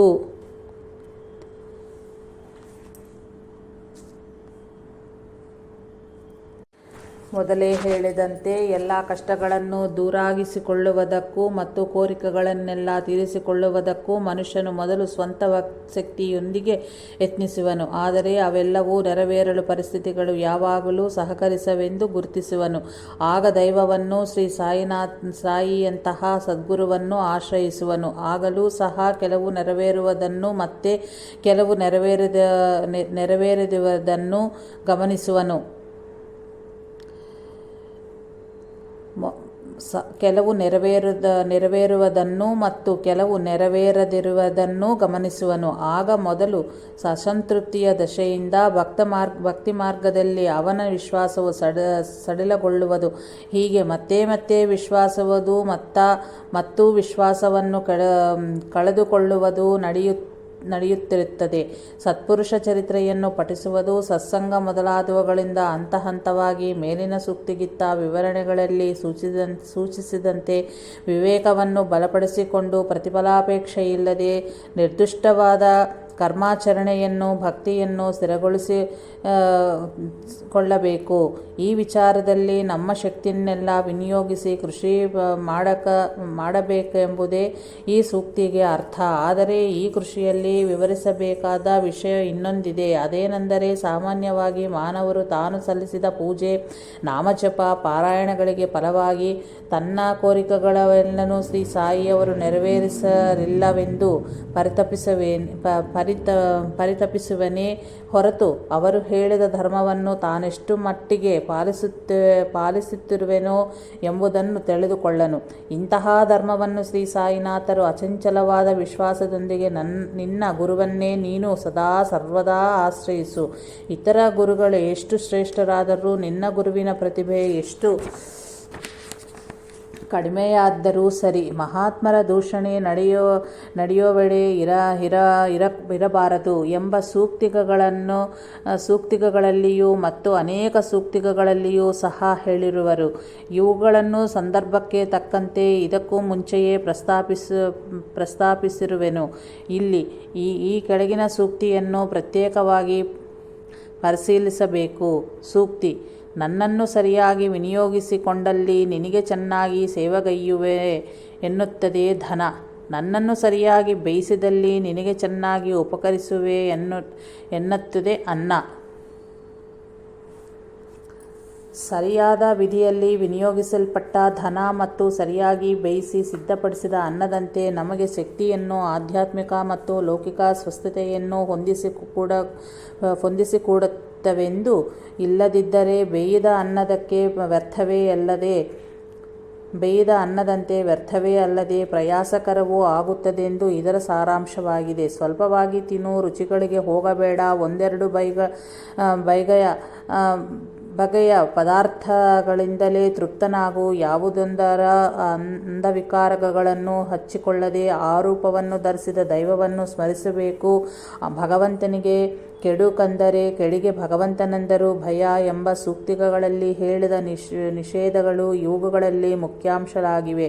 ಉಳ್ಳವರು ಬಾಹ್ಯಾಡಂಬರಗಳಿಗೆ ಪ್ರಾಮುಖ್ಯತೆಯಿತ್ತು. ಅಲಂಕಾರ, ಫ್ಯಾನ್ಸಿ ವಸ್ತುಗಳೊಂದಿಗೆ ಮನಸ್ಸನ್ನು ಸಿಂಗರಿಸಿಕೊಳ್ಳುವರೇ ಹೊರತು ಅದೇ ಧನವನ್ನು, ಋಣಾನುಬಂಧವನ್ನು ವಿಶ್ವಸಿ ಗುರ್ತಿಟ್ಟುಕೋ. ನಿನ್ನ ಬಳಿ ಯಾವ ಪ್ರಾಣಿ ಬಂದರೂ ಅಟ್ಟಬೇಡ, ಆಧರಿಸು. ಹಸಿದವರಿಗೆ ಅನ್ನ, ವಸ್ತ್ರವಿಲ್ಲದವರಿಗೆ ವಸ್ತ್ರವನ್ನು ಕೊಡು. ಭಗವಂತನು ಸಂತುಷ್ಟವಾಗುವನು. ನಿನ್ನನ್ನು ಯಾರಾದರೂ ಬೇಡಿದ್ದಲ್ಲಿ ಕೊಡಲಾದರೆ ಕೊಡು, ಇಲ್ಲವೇ ಕೊಡಿಸು. ಇಲ್ಲ ಎನ್ನಬೇಡ. ಕೊಡಲೇನು ಇಲ್ಲದಿದ್ದಲ್ಲಿ ಸಗೌರವಾಗಿ ಹೇಳು. ಮೂದಲಿಸುವುದಾಗಲಿ ಅಣಕಿಸುವುದಾಗಲಿ ಮಾಡಬೇಡ ಮತ್ತು ಕೋಪಿಸಿಕೊಳ್ಳಬೇಡ. ನಿನ್ನ ಬಳಿ ಇದ್ದರೂ ಕೊಡಬೇಕೆಂದು ನಿನಗ ಅನಿಸಿದ್ದಲ್ಲಿ ಇಲ್ಲವೆಂದು ಸುಳ್ಳು ಹೇಳಬೇಡ. ಗೌರವವಾಗಿ ಕೊಡುವುದಿಲ್ಲವೆಂದು ಹೇಳು. ಕೊಡಲಾಗದಕ್ಕೆ ಕಾರಣವಾದ ಪರಿಸ್ಥಿತಿಯನ್ನೂ ತಿಳಿಸು. ನಿನಗೆ ಕೊಡಲು ಇಷ್ಟವಿಲ್ಲದಿರುವುದೇ ಕಾರಣವಾದರೆ ಅದನ್ನೇ ಹೇಳು. ಯಾರ ಸೇವೆಯನ್ನು ಉಚಿತವಾಗಿ ಪಡೆಯಬೇಡ. ಇದು ನಮ್ಮ ನಿಯಮವಾಗಬೇಕು ಎಂಬ ಸೂಕ್ತಿಗಳಲ್ಲಿ ಹೇಳಿದ ರೀತಿಯಲ್ಲಿ ಹಣವನ್ನಾಗಲಿ ಅನ್ನವನ್ನಾಗಲಿ ವಿನಿಯೋಗಿಸಬೇಕೆಂದು ಯತ್ನಿಸರು. ಹಾಗೆ ಸದ್ವಿನಿಯೋಗ ಮಾಡದ ಧನವು ಬೇಯದ ಅನ್ನಕ್ಕೆ ಸಮಾನ. ಅಷ್ಟೇ ಅಲ್ಲ, ಗುಡಿವಾಡ ತಾಲೂಕಿನ ಕುರುಮದ್ದಾರ ಗ್ರಾಮದಲ್ಲಿ ವಾಸಿಸಿದ ಅವಧೂತೆ ಪಿಚ್ಚಮ್ಮ ಅವರ ಮಾತುಗಳಲ್ಲಿ ಈ ಸತ್ಯವು ಮತ್ತಷ್ಟು ಸ್ಪಷ್ಟವಾಗಿ ಪ್ರಕಟಗೊಂಡಿದೆ. ಉಳ್ಳವರು ಅಂದರೆ ಶ್ರೀಮಂತರು ಅವರನ್ನು ದರ್ಶಿಸಿದಾಗ ಅವರು ಎಲ್ಲವೋ ನಿನ್ನ ಬಳಿ ಬಹಳ ಅಸಹ್ಯ ಧನ ಇದೆಯಲ್ಲವೇ, ಬಡವರಿಗೆ ಅನ್ನವಿಡು, ಬಟ್ಟೆ ಕೊಡು, ಮುಂದಿನ ಜನ್ಮದಲ್ಲಿ ಕೂಳಿರುತ್ತದೆ, ಅನ್ನ ಸಿಗುವುದಂತರ್ಥ ಎನ್ನುತ್ತಿದ್ದರು. ಇಲ್ಲಿ ಅಸಹ್ಯವೆಂದರೆ ಧನಾಡಂಬರದಿಂದ ಸೇಕರಿಸಲ್ಪಟ್ಟ ಆಡಂಬರವಾದ ವಿಲಾಸ ವಸ್ತುಗಳಂತರ್ಥ. ಶ್ರೀ ಸಾಯಿಯವರು ಹೇಳದ ಮೇಲಿನ ಸೂಕ್ತಿಗಳನ್ನು ಆಚರಿಸಬೇಕು ಎಂಬ ವಿಷಯವನ್ನೇ ಭೋಗಿಗಿಂತಲೂ ಯೋಗಿಯು ಸದಾ ಪ್ರಕಾಶಿಸುವನು ಶ್ರೇಷ್ಠವಂತರ್ಥ. ರಾಜನಾದರೂ ಭಿಕ್ಷುವಂತೆ ವಸ್ತ್ರಗಳನ್ನು ಧರಿಸುವನೇ ಒಳ್ಳೆಯವನು ಎಂಬ ಸೂಕ್ತಿಗಳಲ್ಲಿಯೂ ಹೇಳಲ್ಪಟ್ಟಿವೆ. ಹೀಗೆ ಸದ್ವಿನಿಯೋಗವಾದ ಧನವು ದುರ್ವಿನಿಯೋಗವಾದಂತೆಯೇ ಸರಿ. ಸದ್ವಿನಿಯೋಗವಾಗದ ಧನವು ದುರ್ವಿನಿಯೋಗವಾದಂತೆಯೇ ಸರಿ. ಆಗ ಭಗವಂತನಿಗೆ ಕೆಡುಕೆಂದರೂ ಕೆಡಿಗೆ ಭಗವಂತನೆಂದರೂ ಭಯ ಎಂಬ ಸೂಕ್ತಿಯು ಅಂತಹವರಿಗೆ ಅನ್ವಯಿಸುತ್ತದೆ. ಅಂದರೆ ಅಂತಹವರು ಭಗವಂತನಿಗೂ ಅವನ ಕೃಪೆಗೂ ದೂರಾಗುವರು. ಒಂದು ಬಗೆಯ ಪುಣ್ಯ ವಿಶೇಷವೇ ಈ ಜನ್ಮದಲ್ಲಿ ಸ್ಥಿತಿವಂತಿಕೆಯ ರೂಪದಲ್ಲಿ ಪ್ರಾಪ್ತವಾಗುತ್ತದೆ. ಅದನ್ನು ಮತ್ತೆ ಸದ್ವಿನಿಯೋಗಪಡಿಸಿಕೊಂಡಲ್ಲಿ ಮಾತ್ರವೇ ಅಂತಹ ಪುಣ್ಯವು ಮತ್ತೆ ಮತ್ತೆ ಪ್ರಾಪ್ತವಾಗುತ್ತಿರುತ್ತದೆ. ಇಲ್ಲದಿದ್ದರೆ ಈ ಜನ್ಮದೊಂದಿಗೆ ಆ ಪುಣ್ಯವು ವ್ಯಯಗೊಂಡು ಮುಂಬರುವ ಜನ್ಮಗಳಲ್ಲಿ ಅನ್ನವಸ್ತ್ರಗಳಿಗೆ ಕಷ್ಟಪಡಬೇಕಾಗುತ್ತದೆ. ಹೀಗೆ ಧನವನ್ನು ಸದ್ವಿನಿಯೋಗಪಡಿಸಿಕೊಳ್ಳದಿರುವುದು ದುರ್ವಿನಿಯೋಗವಾಗುವುದೆಂದು ಹೇಳುವುದರಲ್ಲಿ ಒಂದು ವಿಶೇಷವಿದೆ. ಉಳ್ಳವರು ಆಡಂಬರಗಳಿಗೆ ಮಣಿದಾಗ ನೆರೆಹೊರೆಯ ಬಹಳ ಮಂದಿಗೆ ಅಂತಹ ಆಡಂಬರವನ್ನು ಪಡೆಯಬೇಕೆಂಬ ದುರಾಸೆ ಬರುತ್ತದೆ. ಅದರ ಸಲುವಾಗಿ ಅಧರ್ಮದ ಹಾದಿಯನ್ನು ಹಿಡಿಯುವರು. ಅಷ್ಟೇ ಅಲ್ಲದೆ ಅನ್ನ ವಸ್ತ್ರಗಳಿಗೆ ಕೊರತೆಯಿದ್ದು ಕಷ್ಟಪಡುವವರ ಕಣ್ಣೆದುರು ಶ್ರೀಮಂತರು ಹಣವನ್ನು ಹಾಗೆ ಅಮಾನುಷವಾಗಿ ವ್ಯರ್ಥವಾಗಿ ವ್ಯಯಿಸುತ್ತಿದ್ದರೆ ಬಡವರ ಹೃದಯಗಳವರನ್ನು ಶಪಿಸುವುದು. ಆಗ ಬಡವರ ಇಂದ್ರಿಯ ಮನಸ್ಸು ಬುದ್ಧಿಗಳ ರೂಪದಲ್ಲಿ ಕ್ರಿಯೆ ನಡೆಸುವ ಪ್ರಕೃತಿ ಶಕ್ತಿಗಳು ದೇವತೆಗಳನ್ನು ನಿಕೃಷ್ಟಪಡಿಸಿದಂತಾಗುವುದು. ಆದ್ದರಿಂದಲೇ ಎಲ್ಲ ಮತಗಳಲ್ಲಿಯೂ ದಾನ ಮತ್ತು ತ್ಯಾಗಗಳನ್ನು ಅಂತಹ ಶ್ರೇಷ್ಠವಾದುಗಳೆಂದು ಹೇಳಲ್ಪಟ್ಟಿವೆ. ಸೂಜಿಗಾಣಿನಲ್ಲಿ ಒಂಟೆ ನಡೆದು ಹೋಗಬಹುದೇನೋ, ಆದರೆ ಸ್ವರ್ಗದ ದ್ವಾರದೊಳಗೆ ಧನಿಕನೆಂದಿಗೂ ಪ್ರವೇಶಿಸಲಾರನೆಂದು ಶ್ರೀ ಯೇಸುಪ್ರಭು ಹೇಳಿರುವರು. ಅಷ್ಟೇ ಅಲ್ಲ, ಧನಿಕನೊಬ್ಬನು ತಾನೆಷ್ಟು ಪ್ರಾರ್ಥಿಸಿದರೂ ತನಗೆ ಭಗವಂತನ ಕೃಪೆ ಸಿಗಲಿಲ್ಲವೆಂದು ಯೇಸುವಿಗೆ ಹೇಳಿ ಅದಕ್ಕೆ ಉಪಾಯವನ್ನು ಅರ್ಥಿಸಿದನು. ಆಗ ಶ್ರೀ ಯೇಸುಕ್ರಿಸ್ತು, ನಿನಗೆ ನಿಜವಾಗಿಯೂ ಭಗವಂತನ ಕೃಪೆ ಅವಶ್ಯವಿದ್ದುದಾದರೆ ನಿನ್ನ ಸಂಪತ್ತನ್ನೆಲ್ಲ ಬಡವರಿಗೆ ಹಂಚಿಕೊಟ್ಟು ನನ್ನ ಬಳಿಗೆ ಬಾ, ತದನಂತರ ಹೇಳುವೆನು ಎಂದರು. ಅವನು ಮತ್ತೊಂದಿಗೆ ಶ್ರೀ ಯೇಸುಕ್ರಿಸ್ತರ ಬಳಿಗೆ ಬರಲೇ ಇಲ್ಲ. ಅಂತಹ ಕಲ್ಪವೃಕ್ಷವೇ ಯೇಸುಕ್ರಿಸ್ತನೆಂಬ ಶ್ರೀಗುರುವು ಆ ಧನಿಕನಿಗೆ ದೊರೆತರೂ ಧನವು ಅವನ್ನು ಆ ದಿವ್ಯಮೂರ್ತಿಯಿಂದ ದೂರಾಗಿಸಿತು. ಈ ಶ್ರೀ ಅಕ್ಕಲ್ಕೋಟ್ ಸ್ವಾಮಿ ಸಮರ್ಥರ ಬಳಿಗೆ ಸ್ಥಾನಿಕನಾದ ಯುವರಾಜನು ತನ್ನ ಹುಟ್ಟಿನ ಹಬ್ಬದೆಂದು ಸರ್ವಾಲಂಕಾರ ಭೂಷಿತವಾಗಿ ದರ್ಶನಾರ್ಥಕ್ಕಾಗಿ ಬಂದೆನು. ಆಗ ಶ್ರೀ ಸ್ವಾಮಿ ಸಮರ್ಥರು ಅವನ ಕೆನ್ನೆಗೊಂದು ಬಿಗಿದರು. ಆಗ ಅವನ ಕಿರೀಟ ಸುಮಾರು 5-6 ಅಡಿ ದೂರ ಬಿದ್ದಿತ್ತು. ಚದುರಂಗದ ರಾಜರುಗಳಿಂತಿರುವ ನಿನ್ನಂತಹವರೆಷ್ಟು ಮಂದಿಯನ್ನಾದರೂ ನಾನು ಮಾಡಬಲ್ಲೆವು, ಅಂದರೆ ಸೃಷ್ಟಿಸಬಲ್ಲೆವು ಎಂದು ಶ್ರೀ ಸ್ವಾಮಿ ಸಮರ್ಥರು ಕೋಪದಿಂದ ಗರ್ಜಿಸಿದರು. ಶ್ರೀ ಸಾಯಿನಾಥರ ಬಳಿ ಬ್ರಹ್ಮಜ್ಞಾನ ಕೋರಿ ಬಂದ ಧನಿಕದ ವಿಷಯವನ್ನೂ ಚರಿತ್ರೆಯಲ್ಲೇ ನೋಡಬಹುದಾಗಿದೆ. ರಾಜ್ಯ ಭೋಗಗಳನ್ನು ತ್ಯಜಿಸಿ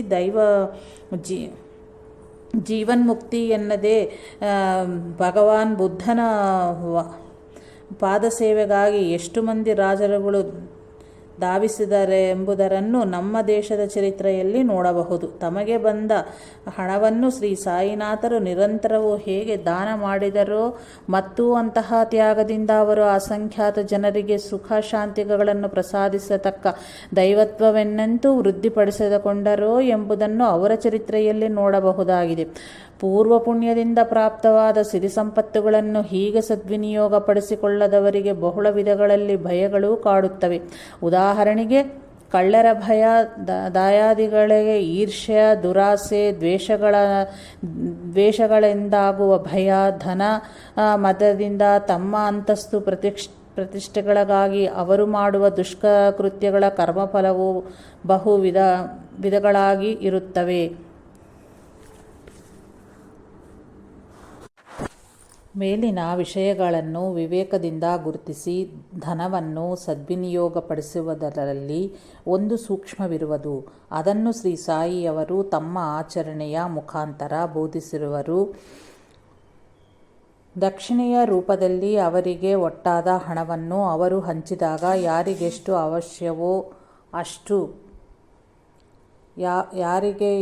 ಅವಶ್ಯವೋ ಅಷ್ಟೇ ಲಭಿಸುತ್ತಿತ್ತು.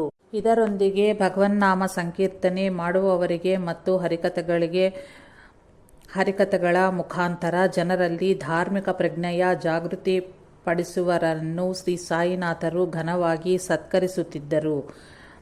ಇಲ್ಲದವರಿಗೆ, ಬಡವರಿಗೆ ಅನ್ನವಸ್ತ್ರಗಳನ್ನು ಕೊಡುವುದು ಮಾತ್ರವೇ ಸರಿಯಾದ ಸೇವೆಯಾಗಲಾರದು. ಅದರೊಂದಿಗೆ ಬಡವರಿಗೆ ಸದ್ಬುದ್ಧಿ ಉಂಟಾಗಿ ಜೀವನದಲ್ಲಿ ಶ್ರೇಯಸ್ಸನ್ನು ಕಾಣುವುದಲ್ಲದೆ ಇತರರಿಗೂ ಶ್ರೇಯಸ್ಸು ಉಂಟಾಗುವಂತೆ ಅವರನ್ನು ಸಂಸ್ಕರಿಸುವುದು ಮತ್ತು ಅದಕ್ಕೆ ಅವಶ್ಯಕವಾದ ಧಾರ್ಮಿಕ ಕಾರ್ಯಕ್ರಮಗಳಿಗೆ ಪ್ರೋತ್ಸಾಹಿಸುವುದು. ಅಂತಹ ಶ್ರೇಯಸ್ಕರ ಇಲ್ಲೊಂದು ವಿಷಯ ಗಮನಾರ್ಹವಾದುದು. ಶ್ರೀ ಸಾಯಿ ಅವರು ತಾವಾಗಿ ಯಾವ ಮಂದಿರದ ನಿರ್ಮಾಣಕ್ಕಾಗಲಿ ಮಸೀದಿಗಳ ಪುನರುದ್ಧಾರಕ್ಕಾಗಲಿ ಹಣ ಕೊಡಲಿಲ್ಲ. ಸ್ವಲ್ಪ ಭಾಗವನ್ನು ಮಾತ್ರ ಶಿರಡಿಯಲ್ಲಿನ ಶನಿ ಮಹಾದೇವ ಮಂದಿರಗಳನ್ನು ಜೀರ್ಣೋದ್ಧಾರ ಮಾಡಲು ವಿನಿಯೋಗಿಸಿದರು. ಯಾಕೆಂದರೆ ಮಂದಿರಗಳನ್ನು ನಿರ್ಮಿಸಿ ಅವುಗಳನ್ನು ಸರಿಯಾಗಿ ಉಪಯೋಗಿಸಿಕೊಳ್ಳುವ ಸಂಸ್ಕಾರವು ಜನರಿಗಳಿಲ್ಲದಲ್ಲಿ ಆ ನಿರ್ಮಾಣಕ್ಕಾಗುವ ಖರ್ಚುಗಳು ಕೂಡ ದುರ್ವಿನಿಯೋಗವಾದಂತೆಯೇ ಸರಿ. ಜನರ ಹೃದಯವನ್ನೇ ದೇವಾಲಯವನ್ನಾಗಿ ಮಾರ್ಪಡಿಸುವುದಕ್ಕಿಂತಲೂ ಉತ್ಕೃಷ್ಟವಾದ ಮಂದಿರ ನಿರ್ಮಾಣ ಇನ್ಯಾವುದಾಗಿರಲು ತಾನೇ ಸಾಧ್ಯ. ಪೂರ್ವದಲ್ಲಿಯೇ ಏರ್ಪಟ್ಟ ಮಂದಿರಗಳನ್ನು ಸದ್ವಿನಿಯೋಗಪಡಿಸಿಕೊಳ್ಳಲಿಕ್ಕೆ ಮಾತ್ರವೇ ಅವರಿಗೆ ಹಣ ಉಪಕರಿಸಿತು.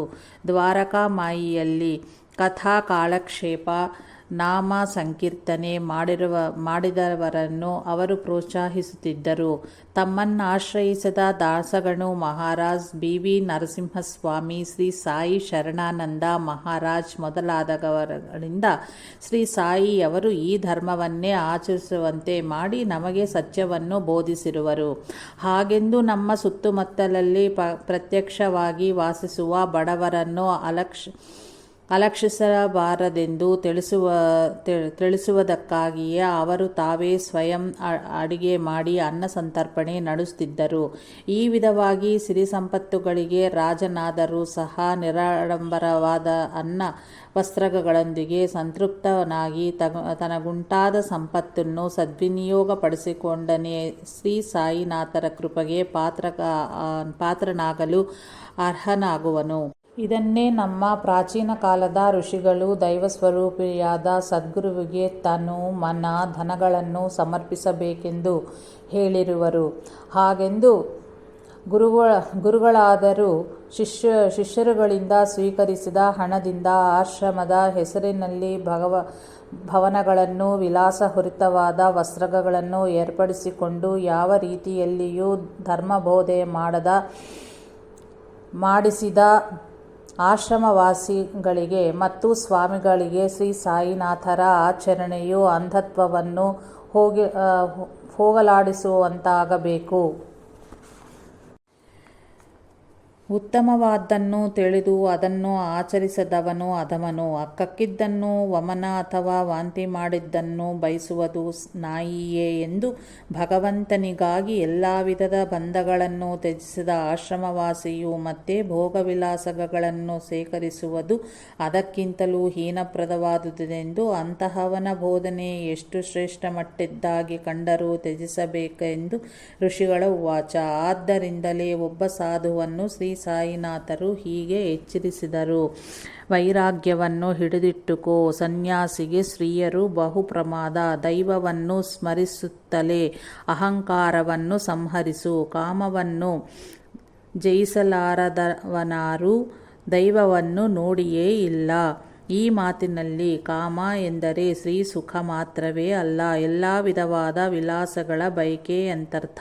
ಮೇಲೆ ವಿವರಿಸಿದ ಸೂಕ್ತಿಗಳಿಂದ ಪ್ರಯತ್ನಪೂರ್ವಕವಾಗಿ ಸಾಧ್ಯವಾದಷ್ಟು ನಿರಾಡಂಬರವಾಗಿ ಜೀವನ ಸಾಗಿಸಬೇಕೆಂದು ಗೃಹಸ್ಥರನ್ನು ಸಹ ಶ್ರೀ ಸಾಯಿಯವರು ಎಚ್ಚರಿಸುತ್ತಿರುವರೆಂದು ಗುರುತಿಸಬೇಕು. ನಮಗೆ ಅಧಿಕವಾಗಿ ಲಭಿಸುವುದನ್ನು ಇಲ್ಲದವರಿಗೆ ಕೊಡಲು ನಾವು ವಿಮುಖರಾದಲ್ಲಿ ಸರ್ವವನ್ನು ಉಳ್ಳ ದೈವವು ನಾವು ಕೋರಿದ್ದನ್ನು ನಮಗೇಕೆ ಕೊಡಬೇಕು? ಆದರೂ ಹಾಗೆ ಪ್ರಸಾದಿಸಿದಲ್ಲಿ ಅದು ದುರ್ವಿನಿಯೋಗವಾಗುವುದರೊಂದಿಗೆ ಅಪಾತ್ರ ದಾನವೂ ಆಗುತ್ತದೆ. ಇದು ಸೃಷ್ಟಿಯ ಸೂತ್ರಕ್ಕೆ ವಿರುದ್ಧವೆಂದು ಅನಂತ ವಿಶ್ವದಲ್ಲಿಯ ಪ್ರತಿ ಜೀವಿಯು ತನ್ನ ಜೀವಿತ ವಿಧಾನದ ಮೂಲಕ ಪ್ರಕಾಶಪಡಿಸುತ್ತಲಿದೆ. ಭೂಮಿಯಿಂದ ಸಾರವನ್ನು, ಮೇಘಗಳಿಂದ ಜಲವನ್ನು, ಸೂರ್ಯನಿಂದ ಕಿರಣಗಳನ್ನು ಮತ್ತು ವಾಯುವನ್ನು ಪಡೆದ ಪ್ರತಿಯೊಂದು ಸಸಿ ಮತ್ತು ವೃಕ್ಷವು ಇತರ ಜೀವಿಗಳಿಗೆ ಯಾವುದಾದರೊಂದು ಬಗೆಯಲ್ಲಿ ಉಪಕರಿಸುತ್ತಲೇ ಇವೆ. ಭೂಮಿಯ ಸಾರವನ್ನು ಉಳಿಸಿಕೊಳ್ಳಲು ಪ್ರತಿ ಸಸಿಯೂ ಉಪಕರಿಸುತ್ತದೆ ಎಂದು ಇಂದಿನ ವಿಜ್ಞಾನ ಶಾಸ್ತ್ರವು ಹೇಳುತ್ತಲಿದೆ. ನಮಗೆ ನಿರುಪಯುಕ್ತವೆಂದು ಕಾಣಿಸುವ ವೃಕ್ಷ ಸಮೂಹವು ಕೂಡ ನಾವು ಉಸಿರಾಡುವಾಗ ವಿಸರ್ಜಿಸಿದ ಇಂಗಾಲದ ಡೈಆಕ್ಸೈಡನ್ನು ಸ್ವೀಕರಿಸಿ ಪ್ರಾಣವಾಯುವಾದ ಆಮ್ಲಜನಕ ಆಕ್ಸಿಜನ್ನನ್ನು ನಮಗಿತ್ತು ಸೂರ್ಯನ ಅಧಿಕವಾದ ಉಷ್ಣವನ್ನು ಹೀರಿಕೊಂಡು ನಮಗೆ ಸಮಶೀತೋಷ್ಣವನ್ನು ಪ್ರಸಾದಿಸುತ್ತದೆ. ಇದರೊಂದಿಗೆ ನೆರಳು, ಕಟ್ಟಿಗೆ, ಎಲೆಗಳನ್ನು ಕೊಟ್ಟು ಎಷ್ಟೋ ಜೀವಿಗಳಿಗೆ ಆಶ್ರಯಸ್ಥಾನವಾಗುತ್ತದೆ. ಹೀಗೆ ತೃಣದಿಂದ ಮಹಾವೃಕ್ಷದವರೆಗೂ, ಹುಲ್ಲಿನಿಂದ ಹಿಡಿದು ಮಹಾವೃಕ್ಷದವರೆಗೂ, ಸೂಕ್ಷ್ಮಜೀವಿಯಿಂದ ಬೃಹತ್ತರವಾದ ಜಂತುಗಳವರೆಗೂ ಎಲ್ಲವೂ ಇತರ ಜೀವಿಗಳ ಹಿತಕ್ಕಾಗಿ ಉಪಕರಿಸುತ್ತಿರಲು ಅಂತಹ ಶ್ರೇಯಸ್ಸನ್ನು ನಿರಂತರವೂ ಪಡೆಯುತ್ತಿದ್ದರೂ ಇತರ ಜೀವಿಗಳಿಗೆ ಯಾವ ರೀತಿಯಲ್ಲಿಯೂ ಶ್ರೇಯಸ್ಕರನ್ನು ಉಂಟು ಮಾಡದೆ ಪ್ರತಿಯೊಂದು ನಮಗೆ ಉಪಕರಿಸುವಂತೆಯೇ ನಡೆಯಬೇಕು ಎಂದು ಕೋರಿದಾಗ ನಾವು ಅಪ್ರತಿಮ ಅಪರಾಧಿಗಳಾಗುತ್ತೇವೆ, ಅದರೊಂದಿಗೆ ಶಿಕ್ಷಾರ್ಹರೂ ಆಗುವೆವು. ಆದರೂ ಸದ್ಗುರುವು ಕರುಣಾಮೂರ್ತಿಯಾದ್ದರಿಂದ ಶಿಕ್ಷಿಸದೆ ಪ್ರೇಮದಿಂದ ಶಿಕ್ಷಣವಿತ್ತು ಸಂಸ್ಕರಿಸಿ ನಮ್ಮನ್ನು ಕೃಪೆಗೆ ಅರ್ಹರಾಗುವಂತೆ ಮಾಡಲೆತ್ನಿಸುವರು. ಮೂರ್ಖರನ್ನು ಶಿಕ್ಷಿಸರು, ಅವರನ್ನು ಅವರ ಕರ್ಮವೇ ಶಿಕ್ಷಿಸುವುದು. ಆದ್ದರಿಂದಲೇ ಒಬ್ಬ ಕುಡುಕನಿಗೆ ಶ್ರೀ ಸಾಯಿ, ನಿನ್ನನ್ನು ಒಂದೆರಡು ಬಾರಿ ಎಚ್ಚರಿಸುವೆ, ತದನಂತರವೂ ನೀನು ಕೇಳದಿದ್ದಲ್ಲಿ ನಿನ್ನ ಕರ್ಮಕ್ಕೆ ನಿನ್ನನ್ನು ಬಿಟ್ಟು ಬಿಡುತ್ತೇನೆ ಎಂದು ಮೇಲೆ ಹೇಳಿದ ಕಾರಣದಿಂದಲೇ ಹೇಳಿರುವರು. ನಾನು ಯಾವಾಗಲೂ ಯಾರ ಮೇಲೂ ಕೋಪಿಸಿಕೊಳ್ಳನು ಎಂದು ಇನ್ನೊಮ್ಮೆ ಹೇಳಿರುವರು. ಅವರು ಮಾತುಗಳಿಂದಲೂ ಕೃತಿಯಿಂದಲೂ ಎಚ್ಚರಿಸಿದರೂ ಕೇಳದ ಮನುಷ್ಯರ ಬಗ್ಗೆ ವೇದನೆಯಿಂದ ಇಂತೆಂದರು.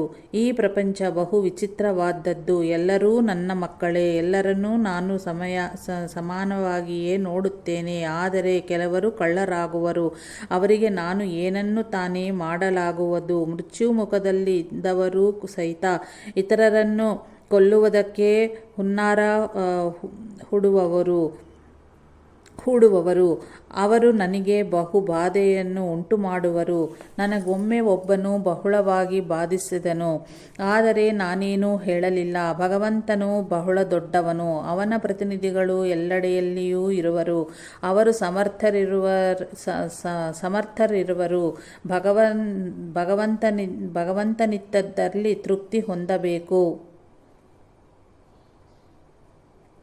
ನನಗೆ ಬಹಳ ಶಕ್ತಿ ಇದೆ, ನಾನು 10,000 ವರ್ಷಗಳ ಪೂರ್ವದಲ್ಲಿಯೇ ಇಲ್ಲಿ ಇದ್ದೇನು ಎಂಬ ಸೂಕ್ತಿಗಳಲ್ಲಿ ಹೇಳುವುದನ್ನು ಗಮನಿಸಬಹುದಾಗಿದೆ. ಅವರು ಹೇಳಿದಂತೆ ವಿವೇಕದಿಂದ ಆಚರಿಸಿ ಅವರ ಕೃಪೆಗೆ ಅರ್ಹರಾಗಲು ಯತ್ನಿಸದೆ ಅವರಿಗೆ ಅಷ್ಟು ದುಃಖವನ್ನು ಉಂಟುಮಾಡುವ ರೀತಿಯಲ್ಲಿ ವರ್ತಿಸುತ್ತಲೇ ನಾವು ಅವರ ಭಕ್ತರೆಂದು ಭ್ರಮಿಸುತ್ತಲೂ ಅವರನ್ನು ದಯೆಯಿಲ್ಲದ ಕಠಿಣಾತ್ಮರೆಂದು ತಿಳಿದು ನಿಂದಿಸುವೆವು ಮತ್ತು ಕೋಪಿಸಿಕೊಳ್ಳುವೆವು. ಅವರ ಸೇವಿಸುವುದು ಬಿಟ್ಟು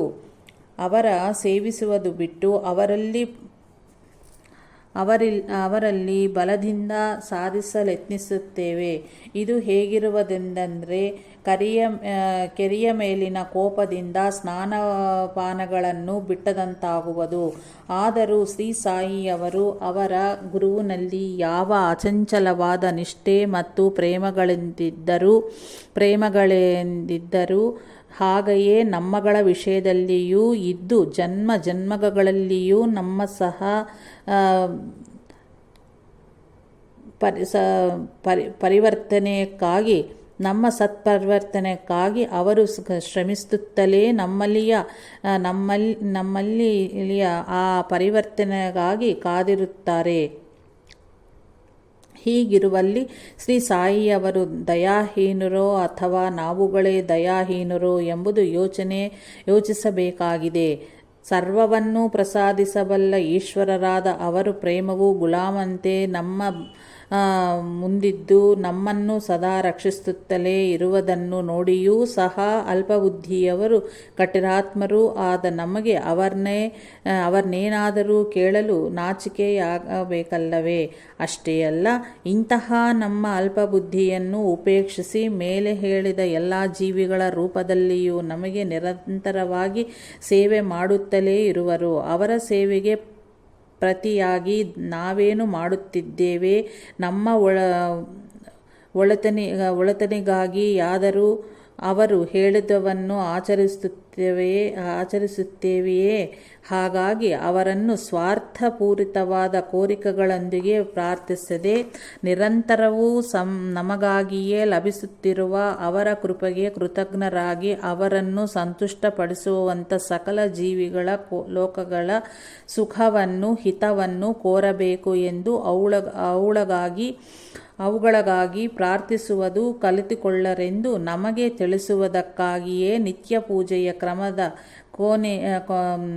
ಕೊನೆಯಲ್ಲಿ ಸರ್ವೇ ಜನ ಸುಖಿನೋ ಭವಂತು ತಿಳಿಸುವುದಕ್ಕಾಗಿಯೇ ನಿತ್ಯ ಪೂಜೆಯ ಕ್ರಮದ ಕೊನೆಯಲ್ಲಿ ಸರ್ವೇ ಜನ ಸುಖಿನೋ ಭವಂತು ಲೋಕಾಂ ಸಮಸ್ತಾಂ ಸುಖಿನೋ ಭವಂತು ಎಂದು ಪ್ರಾರ್ಥಿಸರೆಂದು ಹೇಳಿರುವರು. ಇಂತಹ ದೈವ ಸಂಕಲ್ಪ ನೆರವೇರುವ ಸಲುವಾಗಿ ನಮ್ಮ ಪೂಜೆಯ ಫಲವನ್ನು ಧಾರೆ ಎರೆಯುವುದು ಕಲಿಸಲಿಕ್ಕಾಗಿಯೇ ಸರ್ವಂ ಶ್ರೀ ಪರಮೇಶ್ವರಾರ್ಪಣಮಸ್ತು ಎಂದು ಹೇಳಿಕೊಟ್ಟಿರುವರು. ನಾವು ನಿತ್ಯ ಪೂಜೆಯಲ್ಲಿ ಉಚ್ಚರಿಸುವ ಈ ವಾಕ್ಯಗಳು ಹೃದಯಪೂರ್ವಕವೇ ಆಗಿದ್ದಲ್ಲಿ ಶ್ರೀ ಸಾಯಿನಾಥರು ಹೇಳಿದ ಮೇಲಿನ ಸೂಕ್ತಿಗಳನ್ನು ಯಥಾಶಕ್ತಿ ಆಚರಿಸಲು ಯತ್ನಿಸವೆ. ಹಾಗೆ ಯತ್ನಿಸುವುದಕ್ಕೂ ಮತ್ತು ಕೋರಿಕೊಳ್ಳುವುದಕ್ಕೂ ಮೊದಲೇ ಅವರು ನಮಗೆ ಪ್ರಸಾದಿಸುತ್ತಿರುವ ಶ್ರೇಯಸ್ಸಿಗೆ ನಾವು ಕೃತಜ್ಞರಾಗಿರುವುದೆಂತು? ಇಷ್ಟು ತಿಳಿದು ಅವರನ್ನು ಯಾವುದಕ್ಕಾಗಿ ಪ್ರಾರ್ಥಿಸಬೇಕು ಎಂಬುದು ತಿಳಿದು ಆಚರಿಸಿದಾಗ ನಿಜವಾದ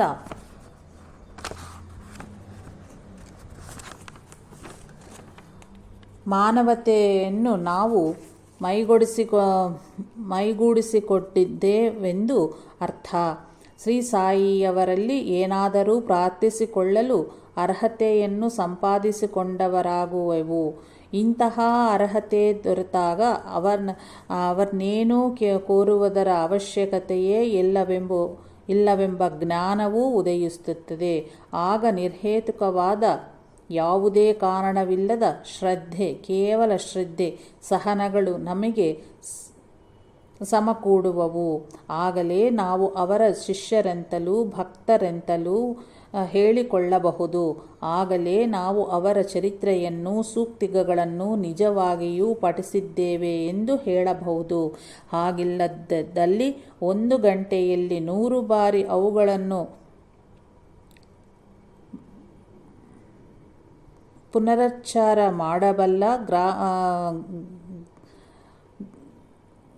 ಗ್ರಾಮ್ಫೋನ್ ಪ್ಲೇಟ್, CD ಕ್ಯಾಸೆಟ್ ಪ್ಲೇಯರ್ ಮತ್ತು ಬ್ಯಾಂಟಿಂಗ್ ಬಾಕ್ಸ್ ಇತ್ಯಾದಿ ಮುದ್ರಣ ಯಂತ್ರಗಳಿಗೆ ಮುಕ್ತಿ ಸಿಗಬೇಕಾಗುತ್ತದೆ.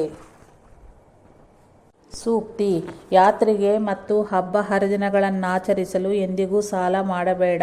ತನು ಮನ ಧನಗಳನ್ನು ಗುರುವಿಗೆ ಅರ್ಪಿಸುವುದೆಂದರೆ ತನ್ನ ಸಂಪತ್ತೆಲ್ಲನೂ ಇತರರ ಶ್ರೇಯಸ್ಸಿಗಾಗಿ ವಿನಿಯೋಗಿಸಿ ತನ್ನ ಪ್ರಾಕೃತಿಕ ಅವಶ್ಯಕತೆಗಳಿಗೂ ಬಾಧ್ಯತೆಗಳಿಗೂ ಸರಿಹೋಗುವಷ್ಟು ಮಾತ್ರವೇ ಬಳಸಿಕೊಳ್ಳಬೇಕೆಂಬ ವಿವೇಕವನ್ನು ಮೊದಲಿನ ಸೂಕ್ತಿಗಳು ತಿಳಿಸಿದವು. ಹಾಗೆಂದು ಕ್ಷಣಿಕವಾದ ಆವೇಶದಿಂದ ತನ್ನ ಶಕ್ತಿಗೆ ಮೀರಿ ಧಾರ್ಮಿಕ ಕಾರ್ಯಗಳಿಗೆ ವ್ಯಯಿಸಬಾರದೆಂದು ಈ ಸೂಕ್ತಿ ತಿಳಿಸಿಕೊಡುತ್ತದೆ. ಇದನ್ನು ಗುರ್ತಿಟ್ಟುಕೊಳ್ಳದಿದ್ದರೆ ಬಹುವಿಧಗಳ ಕಷ್ಟಗಳಿಗೆ ಗುರಿಯಾಗಬೇಕಾಗುವುದು. ಕ್ಷಣಿಕವಾದ ಆವೇಶಕ್ಕೊಳಗಾಗಿ ಪ್ರಾಕೃತಿಕವಾದ ನಿತ್ಯ ಅವಶ್ಯಕತೆಗಳಿಗೆ ಬೇಕಾದದ್ದನ್ನು ಸಹ ದಾನ ಧರ್ಮಗಳಿಗೆ ವಿನಿಯೋಗಿಸುವುದರಿಂದ ರಿಕ್ತತೆಯನ್ನು ಅನುಭವಿಸಬೇಕಾಗುತ್ತದೆ. ಆಗ ತಾನು ಮಾಡಿದ ದಾನದ ವಿಷಯದಲ್ಲಿ ಪರಿತಪ್ತನಾಗುವನು. ಹಾಗೆ ಮಾಡುವುದರಿಂದ ಅದರ ಪುಣ್ಯಫಲವು ನಾಶನವಾಗುತ್ತದೆ. ಹೀಗೆ ಮಾಡುವವನು ತಾನು ಶ್ರೀ ಸಾಯಿ ಅವರಿಗಾಗಿ ಎಲ್ಲವನ್ನೂ ತ್ಯಾಗ ಮಾಡಿರುವನಾದ್ದರಿಂದ ಅವರು ಮತ್ತೆ ಅದೆಲ್ಲವನ್ನೂ ತನಗೆ ಪ್ರಸಾದಿಸುವರೆಂದು ಆಶಿಸುವನು. ಅಂತಹ ಕೋರಿಕೆಯು ಅವನಲ್ಲಿ ಇರುವವರೆಗೂ ಅವನು ಮಾಡಿದ್ದು ತ್ಯಾಗವಾಗಲಾರದು. ಅಂತಹವರು ತ್ಯಾಗವನ್ನು ನಟಿಸಿದ ಕಪಟಿಗಳು, ಅಹಂಕಾರಿಗಳು ಮತ್ತು ಕೀರ್ತಿಯ ಕಾಮಿಗಳು ಆಗುವರು. ಅಂತಹವರು ತಮ್ಮ ಕಷ್ಟಕಾಲದಲ್ಲಿ ತಮ್ಮ ತ್ಯಾಗದಿಂದ ಸುಖವನ್ನು ಅನುಭವಿಸದವರಾರರು ಮತ್ತೆ ತಮಗೆ ಸಹಾಯ ಒಸಗಲಿಲ್ಲವೆಂದು ಬಾಧೆಗೊಳಗಾಗುವರು. ಹೀಗೆ ಪ್ರತಿಫಲಾಪೇಕ್ಷೆಯಿಂದ ಮಾಡುವ ದಾನವು ದಾನವೆಂತಾಗುವುದು? ಪ್ರತಿಫಲಾಪೇಕ್ಷ ಬುದ್ಧಿಯಿಂದ ದಾನ ಮಾಡುವವನು ಕುತ್ಸಿತ ದಾತ ಎಂದು ಶ್ರೀಗುರುಚರಿತ್ರೆ ಹೇಳುತ್ತದೆ. ಇಂತಹ ದಾನವನ್ನು ರಾಜಸಿಕ ಮತ್ತು ತಾಮಸಿಕವಾದುದೆಂದು ಭಗವದ್ಗೀತೆ ಹೇಳುತ್ತದೆ. ತಾಯಿಯು ಮಗನಿಗಾಗಿ ಮತ್ತು ಪ್ರಿಯನು ಪ್ರಿಯತಮನಾಗಿ ಮಾಡುವಂತಹ ತ್ಯಾಗವನ್ನು ಭಗವಂತನಿಗಾಗಿ ಭಕ್ತಿಯಿಂದ ಮಾಡಿದಾಗಲೇ ಅದು ಸಾತ್ವಿಕ ದಾನವಾಗಿ ಸತ್ಫಲವನ್ನು ಪ್ರಸಾದಿಸುವುದು. ದ್ರಾಕ್ಷಿ ಹಣ್ಣಿನ ಬುಟ್ಟಿಯನ್ನು ತಾಯಿ ಶ್ರೀ ಸಾಯಿನಾಥರಿಗೆ ಸಮರ್ಪಿಸಿದಂತೆಯೇ ಅವರದನ್ನು ಸಂತೋಷವಾಗಿ ಸ್ವೀಕರಿಸಿದರು. ಅದರ ಬಗ್ಗೆ ಮಗಳು ಮನಸ್ಸಿನಲ್ಲಿ ಪರಿತಪಿಸಿದಂತೆಯೇ ಅವುಗಳನ್ನು ಬೇಡವೆಂದು ಹಿಂದೆ ತಿರುಗಿಸಿದರು. ಇದು ಸಹ ಸಂತೋಷಪಡುವಂತಹ ವಿಷಯವೂ ಏನೂ ಅಲ್ಲ. ಒಂದು ಬಾರಿ ಪೂರ್ಣ ಮನಸ್ಸಿನಿಂದ ಏನಾದರೂ ದೈವಕ್ಕಾಗಲಿ ಸದ್ಗುರುಗಾಗಲಿ ಸಮರ್ಪಿಸುವಂತವೆಂದು ಸಂಕಲ್ಪಿಸಿದಾಗ ಆಧ್ಯಾತ್ಮಿಕ ಧರ್ಮ ರೀತಿಯಿಂದ ಅದು ಆ ದೈವಕ್ಕಾಗಲಿ ಸದ್ಗುರುಗಾಗಲಿ ಸರಿಹೋಗುವುದು. ಅದನ್ನು ಮತ್ತೆ ನಮ್ಮಲ್ಲಿಯೇ ಇರಿಸಿಕೊಂಡರಾಗಲಿ ಅಥವಾ ಸಮರ್ಪಿಸದೆ ಅಡಗಿಸಿಟ್ಟುಕೊಂಡರಾಗಲಿ ಸದ್ಗುರುವಿನ ಅಥವಾ ದೈವದ ವಸ್ತುವನ್ನು ಅಧರ್ಮ ರೀತಿಯ ಸ್ವಂತವಾಗಿಸಿಕೊಂಡಂತ ಆಗುವುದು. ಇಂತಹ ವಿಷಯದಲ್ಲಿ ದಾತನಿಗಿಂತಲೂ ಭೋಕ್ತನೆಷ್ಟು ಶ್ರೇಷ್ಠವಾಗಿರುವನೋ ಅಷ್ಟು ಹೆಚ್ಚು ದೋಷ ಸಂಕ್ರಮಿಸುವುದು. ಶ್ರೀ ಸಾಯಿನಾಥರಿಗೆ ಇತ್ತ ದಕ್ಷಿಣೆಯು ಪೂರ್ಣ ನಿಸ್ವಾರ್ಥವಾಗಿ ಉಪಯೋಗಿಸಲ್ಪಟ್ಟುವುದರಿಂದ ಅದನ್ನು ದುರಾಸೆಯಿಂದ ಹಿಂಪಡೆಯುವುದು ಅತ್ಯಂತವಾದ ದೋಷವೇ ಆಗುವುದು ಅಷ್ಟೇ ಅಲ್ಲ. ಇತ್ತ ವಸ್ತುವನ್ನು ಹಾಗೆ ಹಿಂಪಡೆಯುವವನು ಶ್ರೀ ಸಾಯಿಯವರಿಗಿಂತಲೂ ಆ ವಸ್ತುವೇ ಹೆಚ್ಚಿನದಂತೂ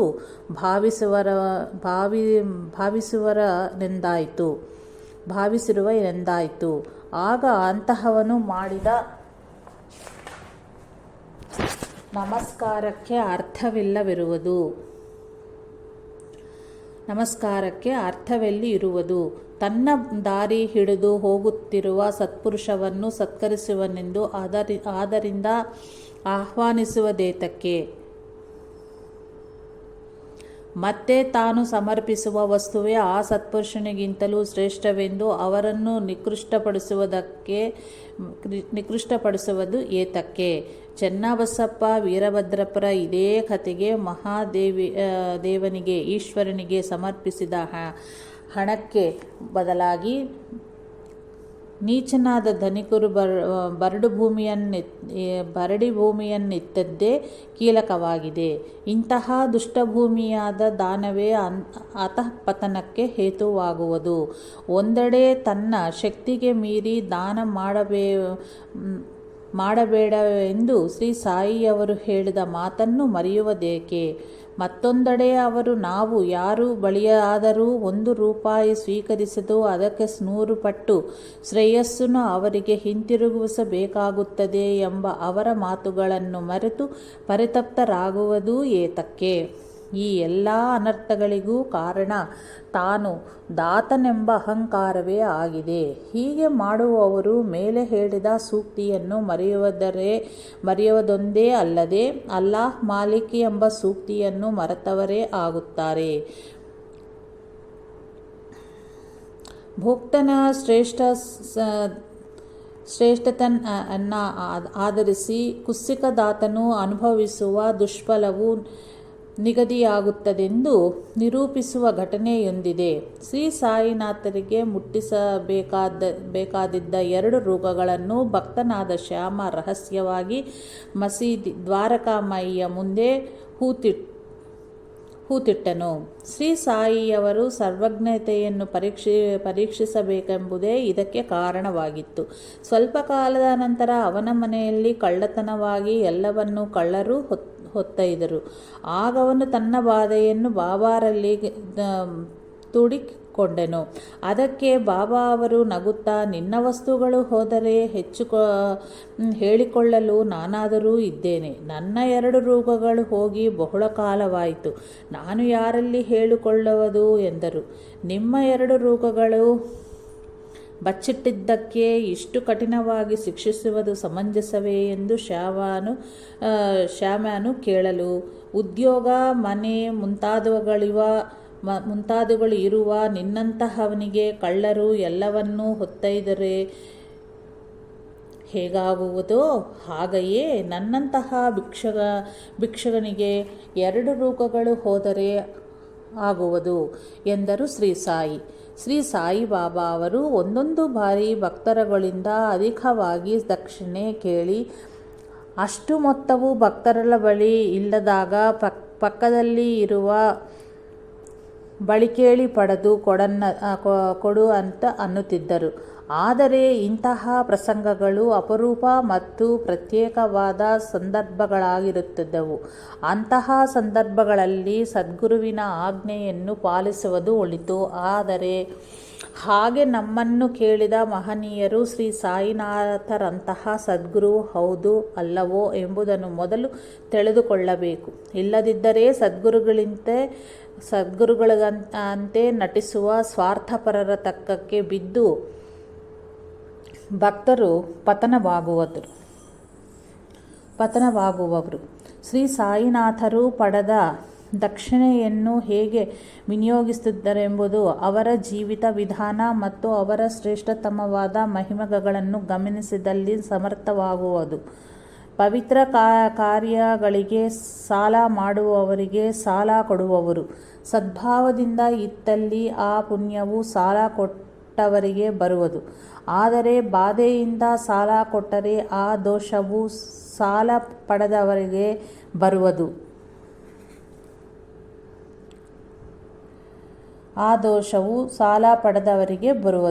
ಸಾಲವಿತ್ತವರ ಋಣವನ್ನು ಪಡೆದವರು ಹಿಂದಿರುಗಿಸಲು ನಿಧಾನವಾದಲ್ಲಿ ಕೊಟ್ಟವರು ಅನುಭವಿಸಿದ ಬಾಧೆಗೂ ಸಾಲ ಪಡೆದವರೇ ಜವಾಬ್ದಾರಿ ಆಗಬೇಕಾಗಿ ಬಂದು ಅದರ ಫಲವನ್ನು ಅನುಭವಿಸಬೇಕಾಗುವುದು. ಇದನ್ನು ತಿಳಿಯದ ಕೆಲವು ಅವಿವೇಕಗಳು ಆ ಸಾಲವನ್ನು ಶ್ರೀ ಸಾಯಿಯ ಪರವಾಗಿಯೇ ಅಥವಾ ದೈವ ಪರವಾಗಿಯೋ ಮಾಡಿದ್ದಲ್ಲವೇ ಅದನ್ನು ತೀರಿಸಬೇಕಾದ ಜವಾಬ್ದಾರಿಯು ಆ ದೈವದ ಮೇಲೆ ಅಥವಾ ಸದ್ಗುರುವಿನ ಮೇಲೆ ಇರುವುದೆಂದು ಭಾವಿಸಿ ತಮಗ್ಯಾವ ಬಾಧ್ಯತೆಯೂ ಇಲ್ಲವೆಂದು ಭ್ರಮೆಗೊಳಗಾಗಿರುತ್ತಾರೆ.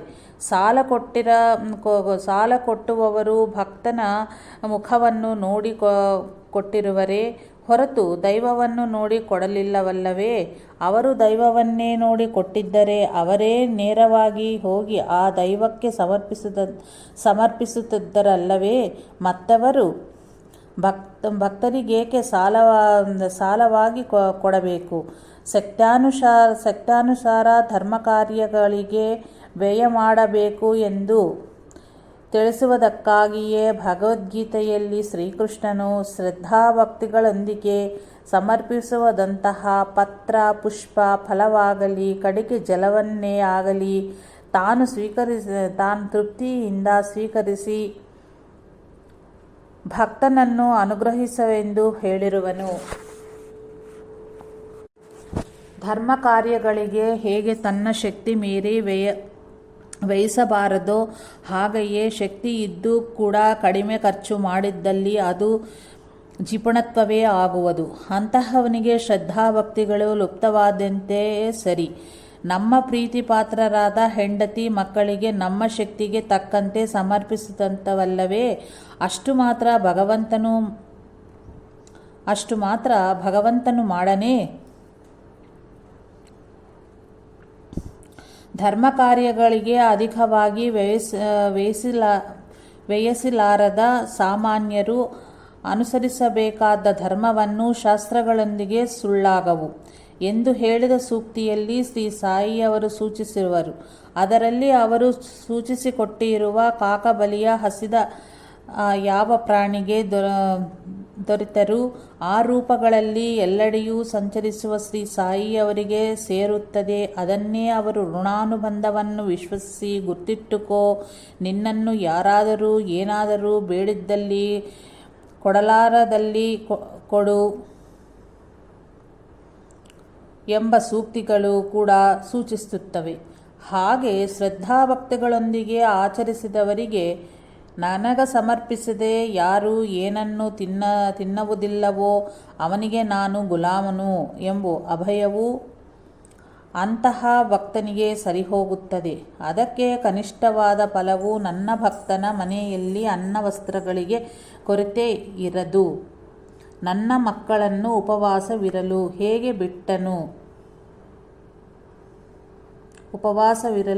ಬಿಟ್ಟೆನು?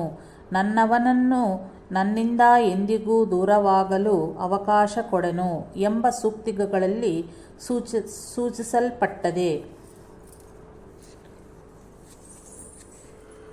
ಸೂಕ್ತಿ: ದೈವವಿತ್ತಿದ್ದು ಅಳಿಯದು, ಮನುಷ್ಯನಿತ್ತಿದ್ದು ಉಳಿಯದು.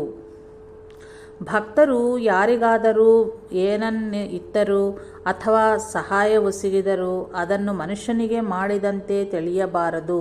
ಎಲ್ಲ ರೂಪಗಳಲ್ಲಿಯೂ ಸದಾ ಸರ್ವದಾ ಶ್ರೀ ಬಾಬಾ ಅವರೇ ಸಂಚರಿಸುತ್ತಿರುವರೆಂಬುದನ್ನು ಗುರ್ತಿಟ್ಟುಕೊಳ್ಳಬೇಕು ಮತ್ತು ಅವರಿಗೆ ಸಮರ್ಪಿಸಿದಂತೆಯೇ ಭಾವಿಸಬೇಕು. ಇಲ್ಲದಲ್ಲಿ ಅಂತಹ ದಾನ ಮತ್ತು ಸೇವೆಯಲ್ಲಿ ಕೆಲ ಲೋಪಗಳುಂಟಾಗುವು. ಮೊದಲನೆಯದಾಗಿ ತಾನಿತ್ತಿದ್ದು ತನ್ನದೇ ಎಂಬ ಭ್ರಾಂತಿ ಉಂಟಾಗುವುದು. ಚೆನ್ನಾಗಿ ಆಲೋಚಿಸಿದಲ್ಲಿ ನಮ್ಮ ದೇಹ ಮನಸ್ಸುಗಳಿಂದಾದಿಯಾಗಿ ಪ್ರಪಂಚದಲ್ಲಿಯ ಸರ್ವ ವಸ್ತುಗಳು ಭಗವಂತನಿಗೆ ಸೇರುತ್ತವೆ. ಅಲ್ಲಾಹ್ ಮಾಲಿಕ್ ಅವರಿತ್ತದ್ದನ್ನು ಕೃತಜ್ಞತೆಯೆಂದು ಕೂಡಿದ ಸೇವಾಭಾವನೆಯೊಂದಿಗೆ ಅವರಿಗಾಗಲಿ ಅವರು ಧರಿಸಿದ ರೂಪಗಳಾದ ಪ್ರಾಣಿಗಳಿಗಾಗಲಿ ಸಮರ್ಪಿಸುವೆಂಬುದನ್ನು ಗುರ್ತಿಟ್ಟುಕೊಳ್ಳಬೇಕು. ಇದನ್ನು ಗುರ್ತಿಸಿದಾಗ ನಮ್ಮ ಸಹಾಯವನ್ನು ಕೇಳಿದವರಲ್ಲಿ ನ್ಯೂನ್ಯತೆಯ ಭಾವವು ಬರದು. ನಿಕೃಷ್ಟ ಭಾವದಿಂದ ಅರ್ಪಿಸುವುದು ಪುಣ್ಯವನ್ನು ಅಪಹರಿಸುತ್ತದೆ. ಈ ಕಾರಣದಿಂದ ಸಮರ್ಪಿಸದೆಯೇ ಇರುವುದು ಮತ್ತಷ್ಟು ದೋಷಕಾರಿಯೇ. ಸದ್ಭಾವನೆಯಿಂದ ಸಮರ್ಪಿಸುವುದೇ ಸಾತ್ವಿಕವಾದ ದಾನ. ಈ ವಿಷಯವನ್ನು ತಿಳಿಸಿಕೊಳ್ಳಕ್ಕಾಗಿಯೇ ಭಗವದ್ಗೀತೆಯಲ್ಲಿ ಶ್ರೀಕೃಷ್ಣನು ದಾನವನ್ನು ಯಾವಾಗಲೂ ತತ್ಸತ್ ಬ್ರಹ್ಮಾರ್ಪಣಮಸ್ತು ಎಂಬ ಭಾವದಿಂದ ಮಾಡೆಂದಿರುವೆನು. ಹೀಗೆ ಮಾಡಿದ ದಾನದಿಂದ ಪುಣ್ಯ ದೊರಕಿ ತತ್ಫಲಿತವಾಗಿ ಉತ್ತಮ ಲೋಕಗಳು, ಸಿರಿ ಸಂಪತ್ತುಗಳಿಂದ ಗೂಡಿದ ಮಾನವ ಪುನರ್ಜನ್ಮ ಇವುಗಳ ರೂಪದಲ್ಲಿ ಕರ್ಮಫಲಗಳು ನಮ್ಮನ್ನು ಬಂಧಿಸದೆ ಚಿತ್ತಶುದ್ಧಿಯನ್ನು, ವಿವೇಕ ವೈರಾಗ್ಯಗಳನ್ನು ಪ್ರಸಾದಿಸಿ ನಮಗೆ ಶಾಶ್ವತವಾಗಿ ದುಃಖದಿಂದ ನಿವೃತ್ತಿ ಸಿಗುವಂತಾಗಿಸುತ್ತದೆ. ಅಷ್ಟೇ ಅಲ್ಲ, ಶತ್ರುತ್ವ ತಾನು ಮಾಡುತ್ತಿರುವನೆಂಬ ಭಾವನೆಯಿಂದ ಆಪ್ತರಾದ ಜೀವಿಗಳಿಗೆ ನಮ್ಮದಾದ ವಸ್ತುವನ್ನು ದಾನ ಮಾಡುತ್ತಿರುವರೆಂಬ ಭಾವದಿಂದ ಸಮರ್ಪಿಸಿದರೂ ಸಹಕರಿಸಿದರೂ ಅದು ಋಣಾನುಬಂಧವಾಗಿ ನಮ್ಮಗಳನ್ನು ಜನನ ಮರಣಗಳ ಚಕ್ರದೊಳೆಯುತ್ತದೆ.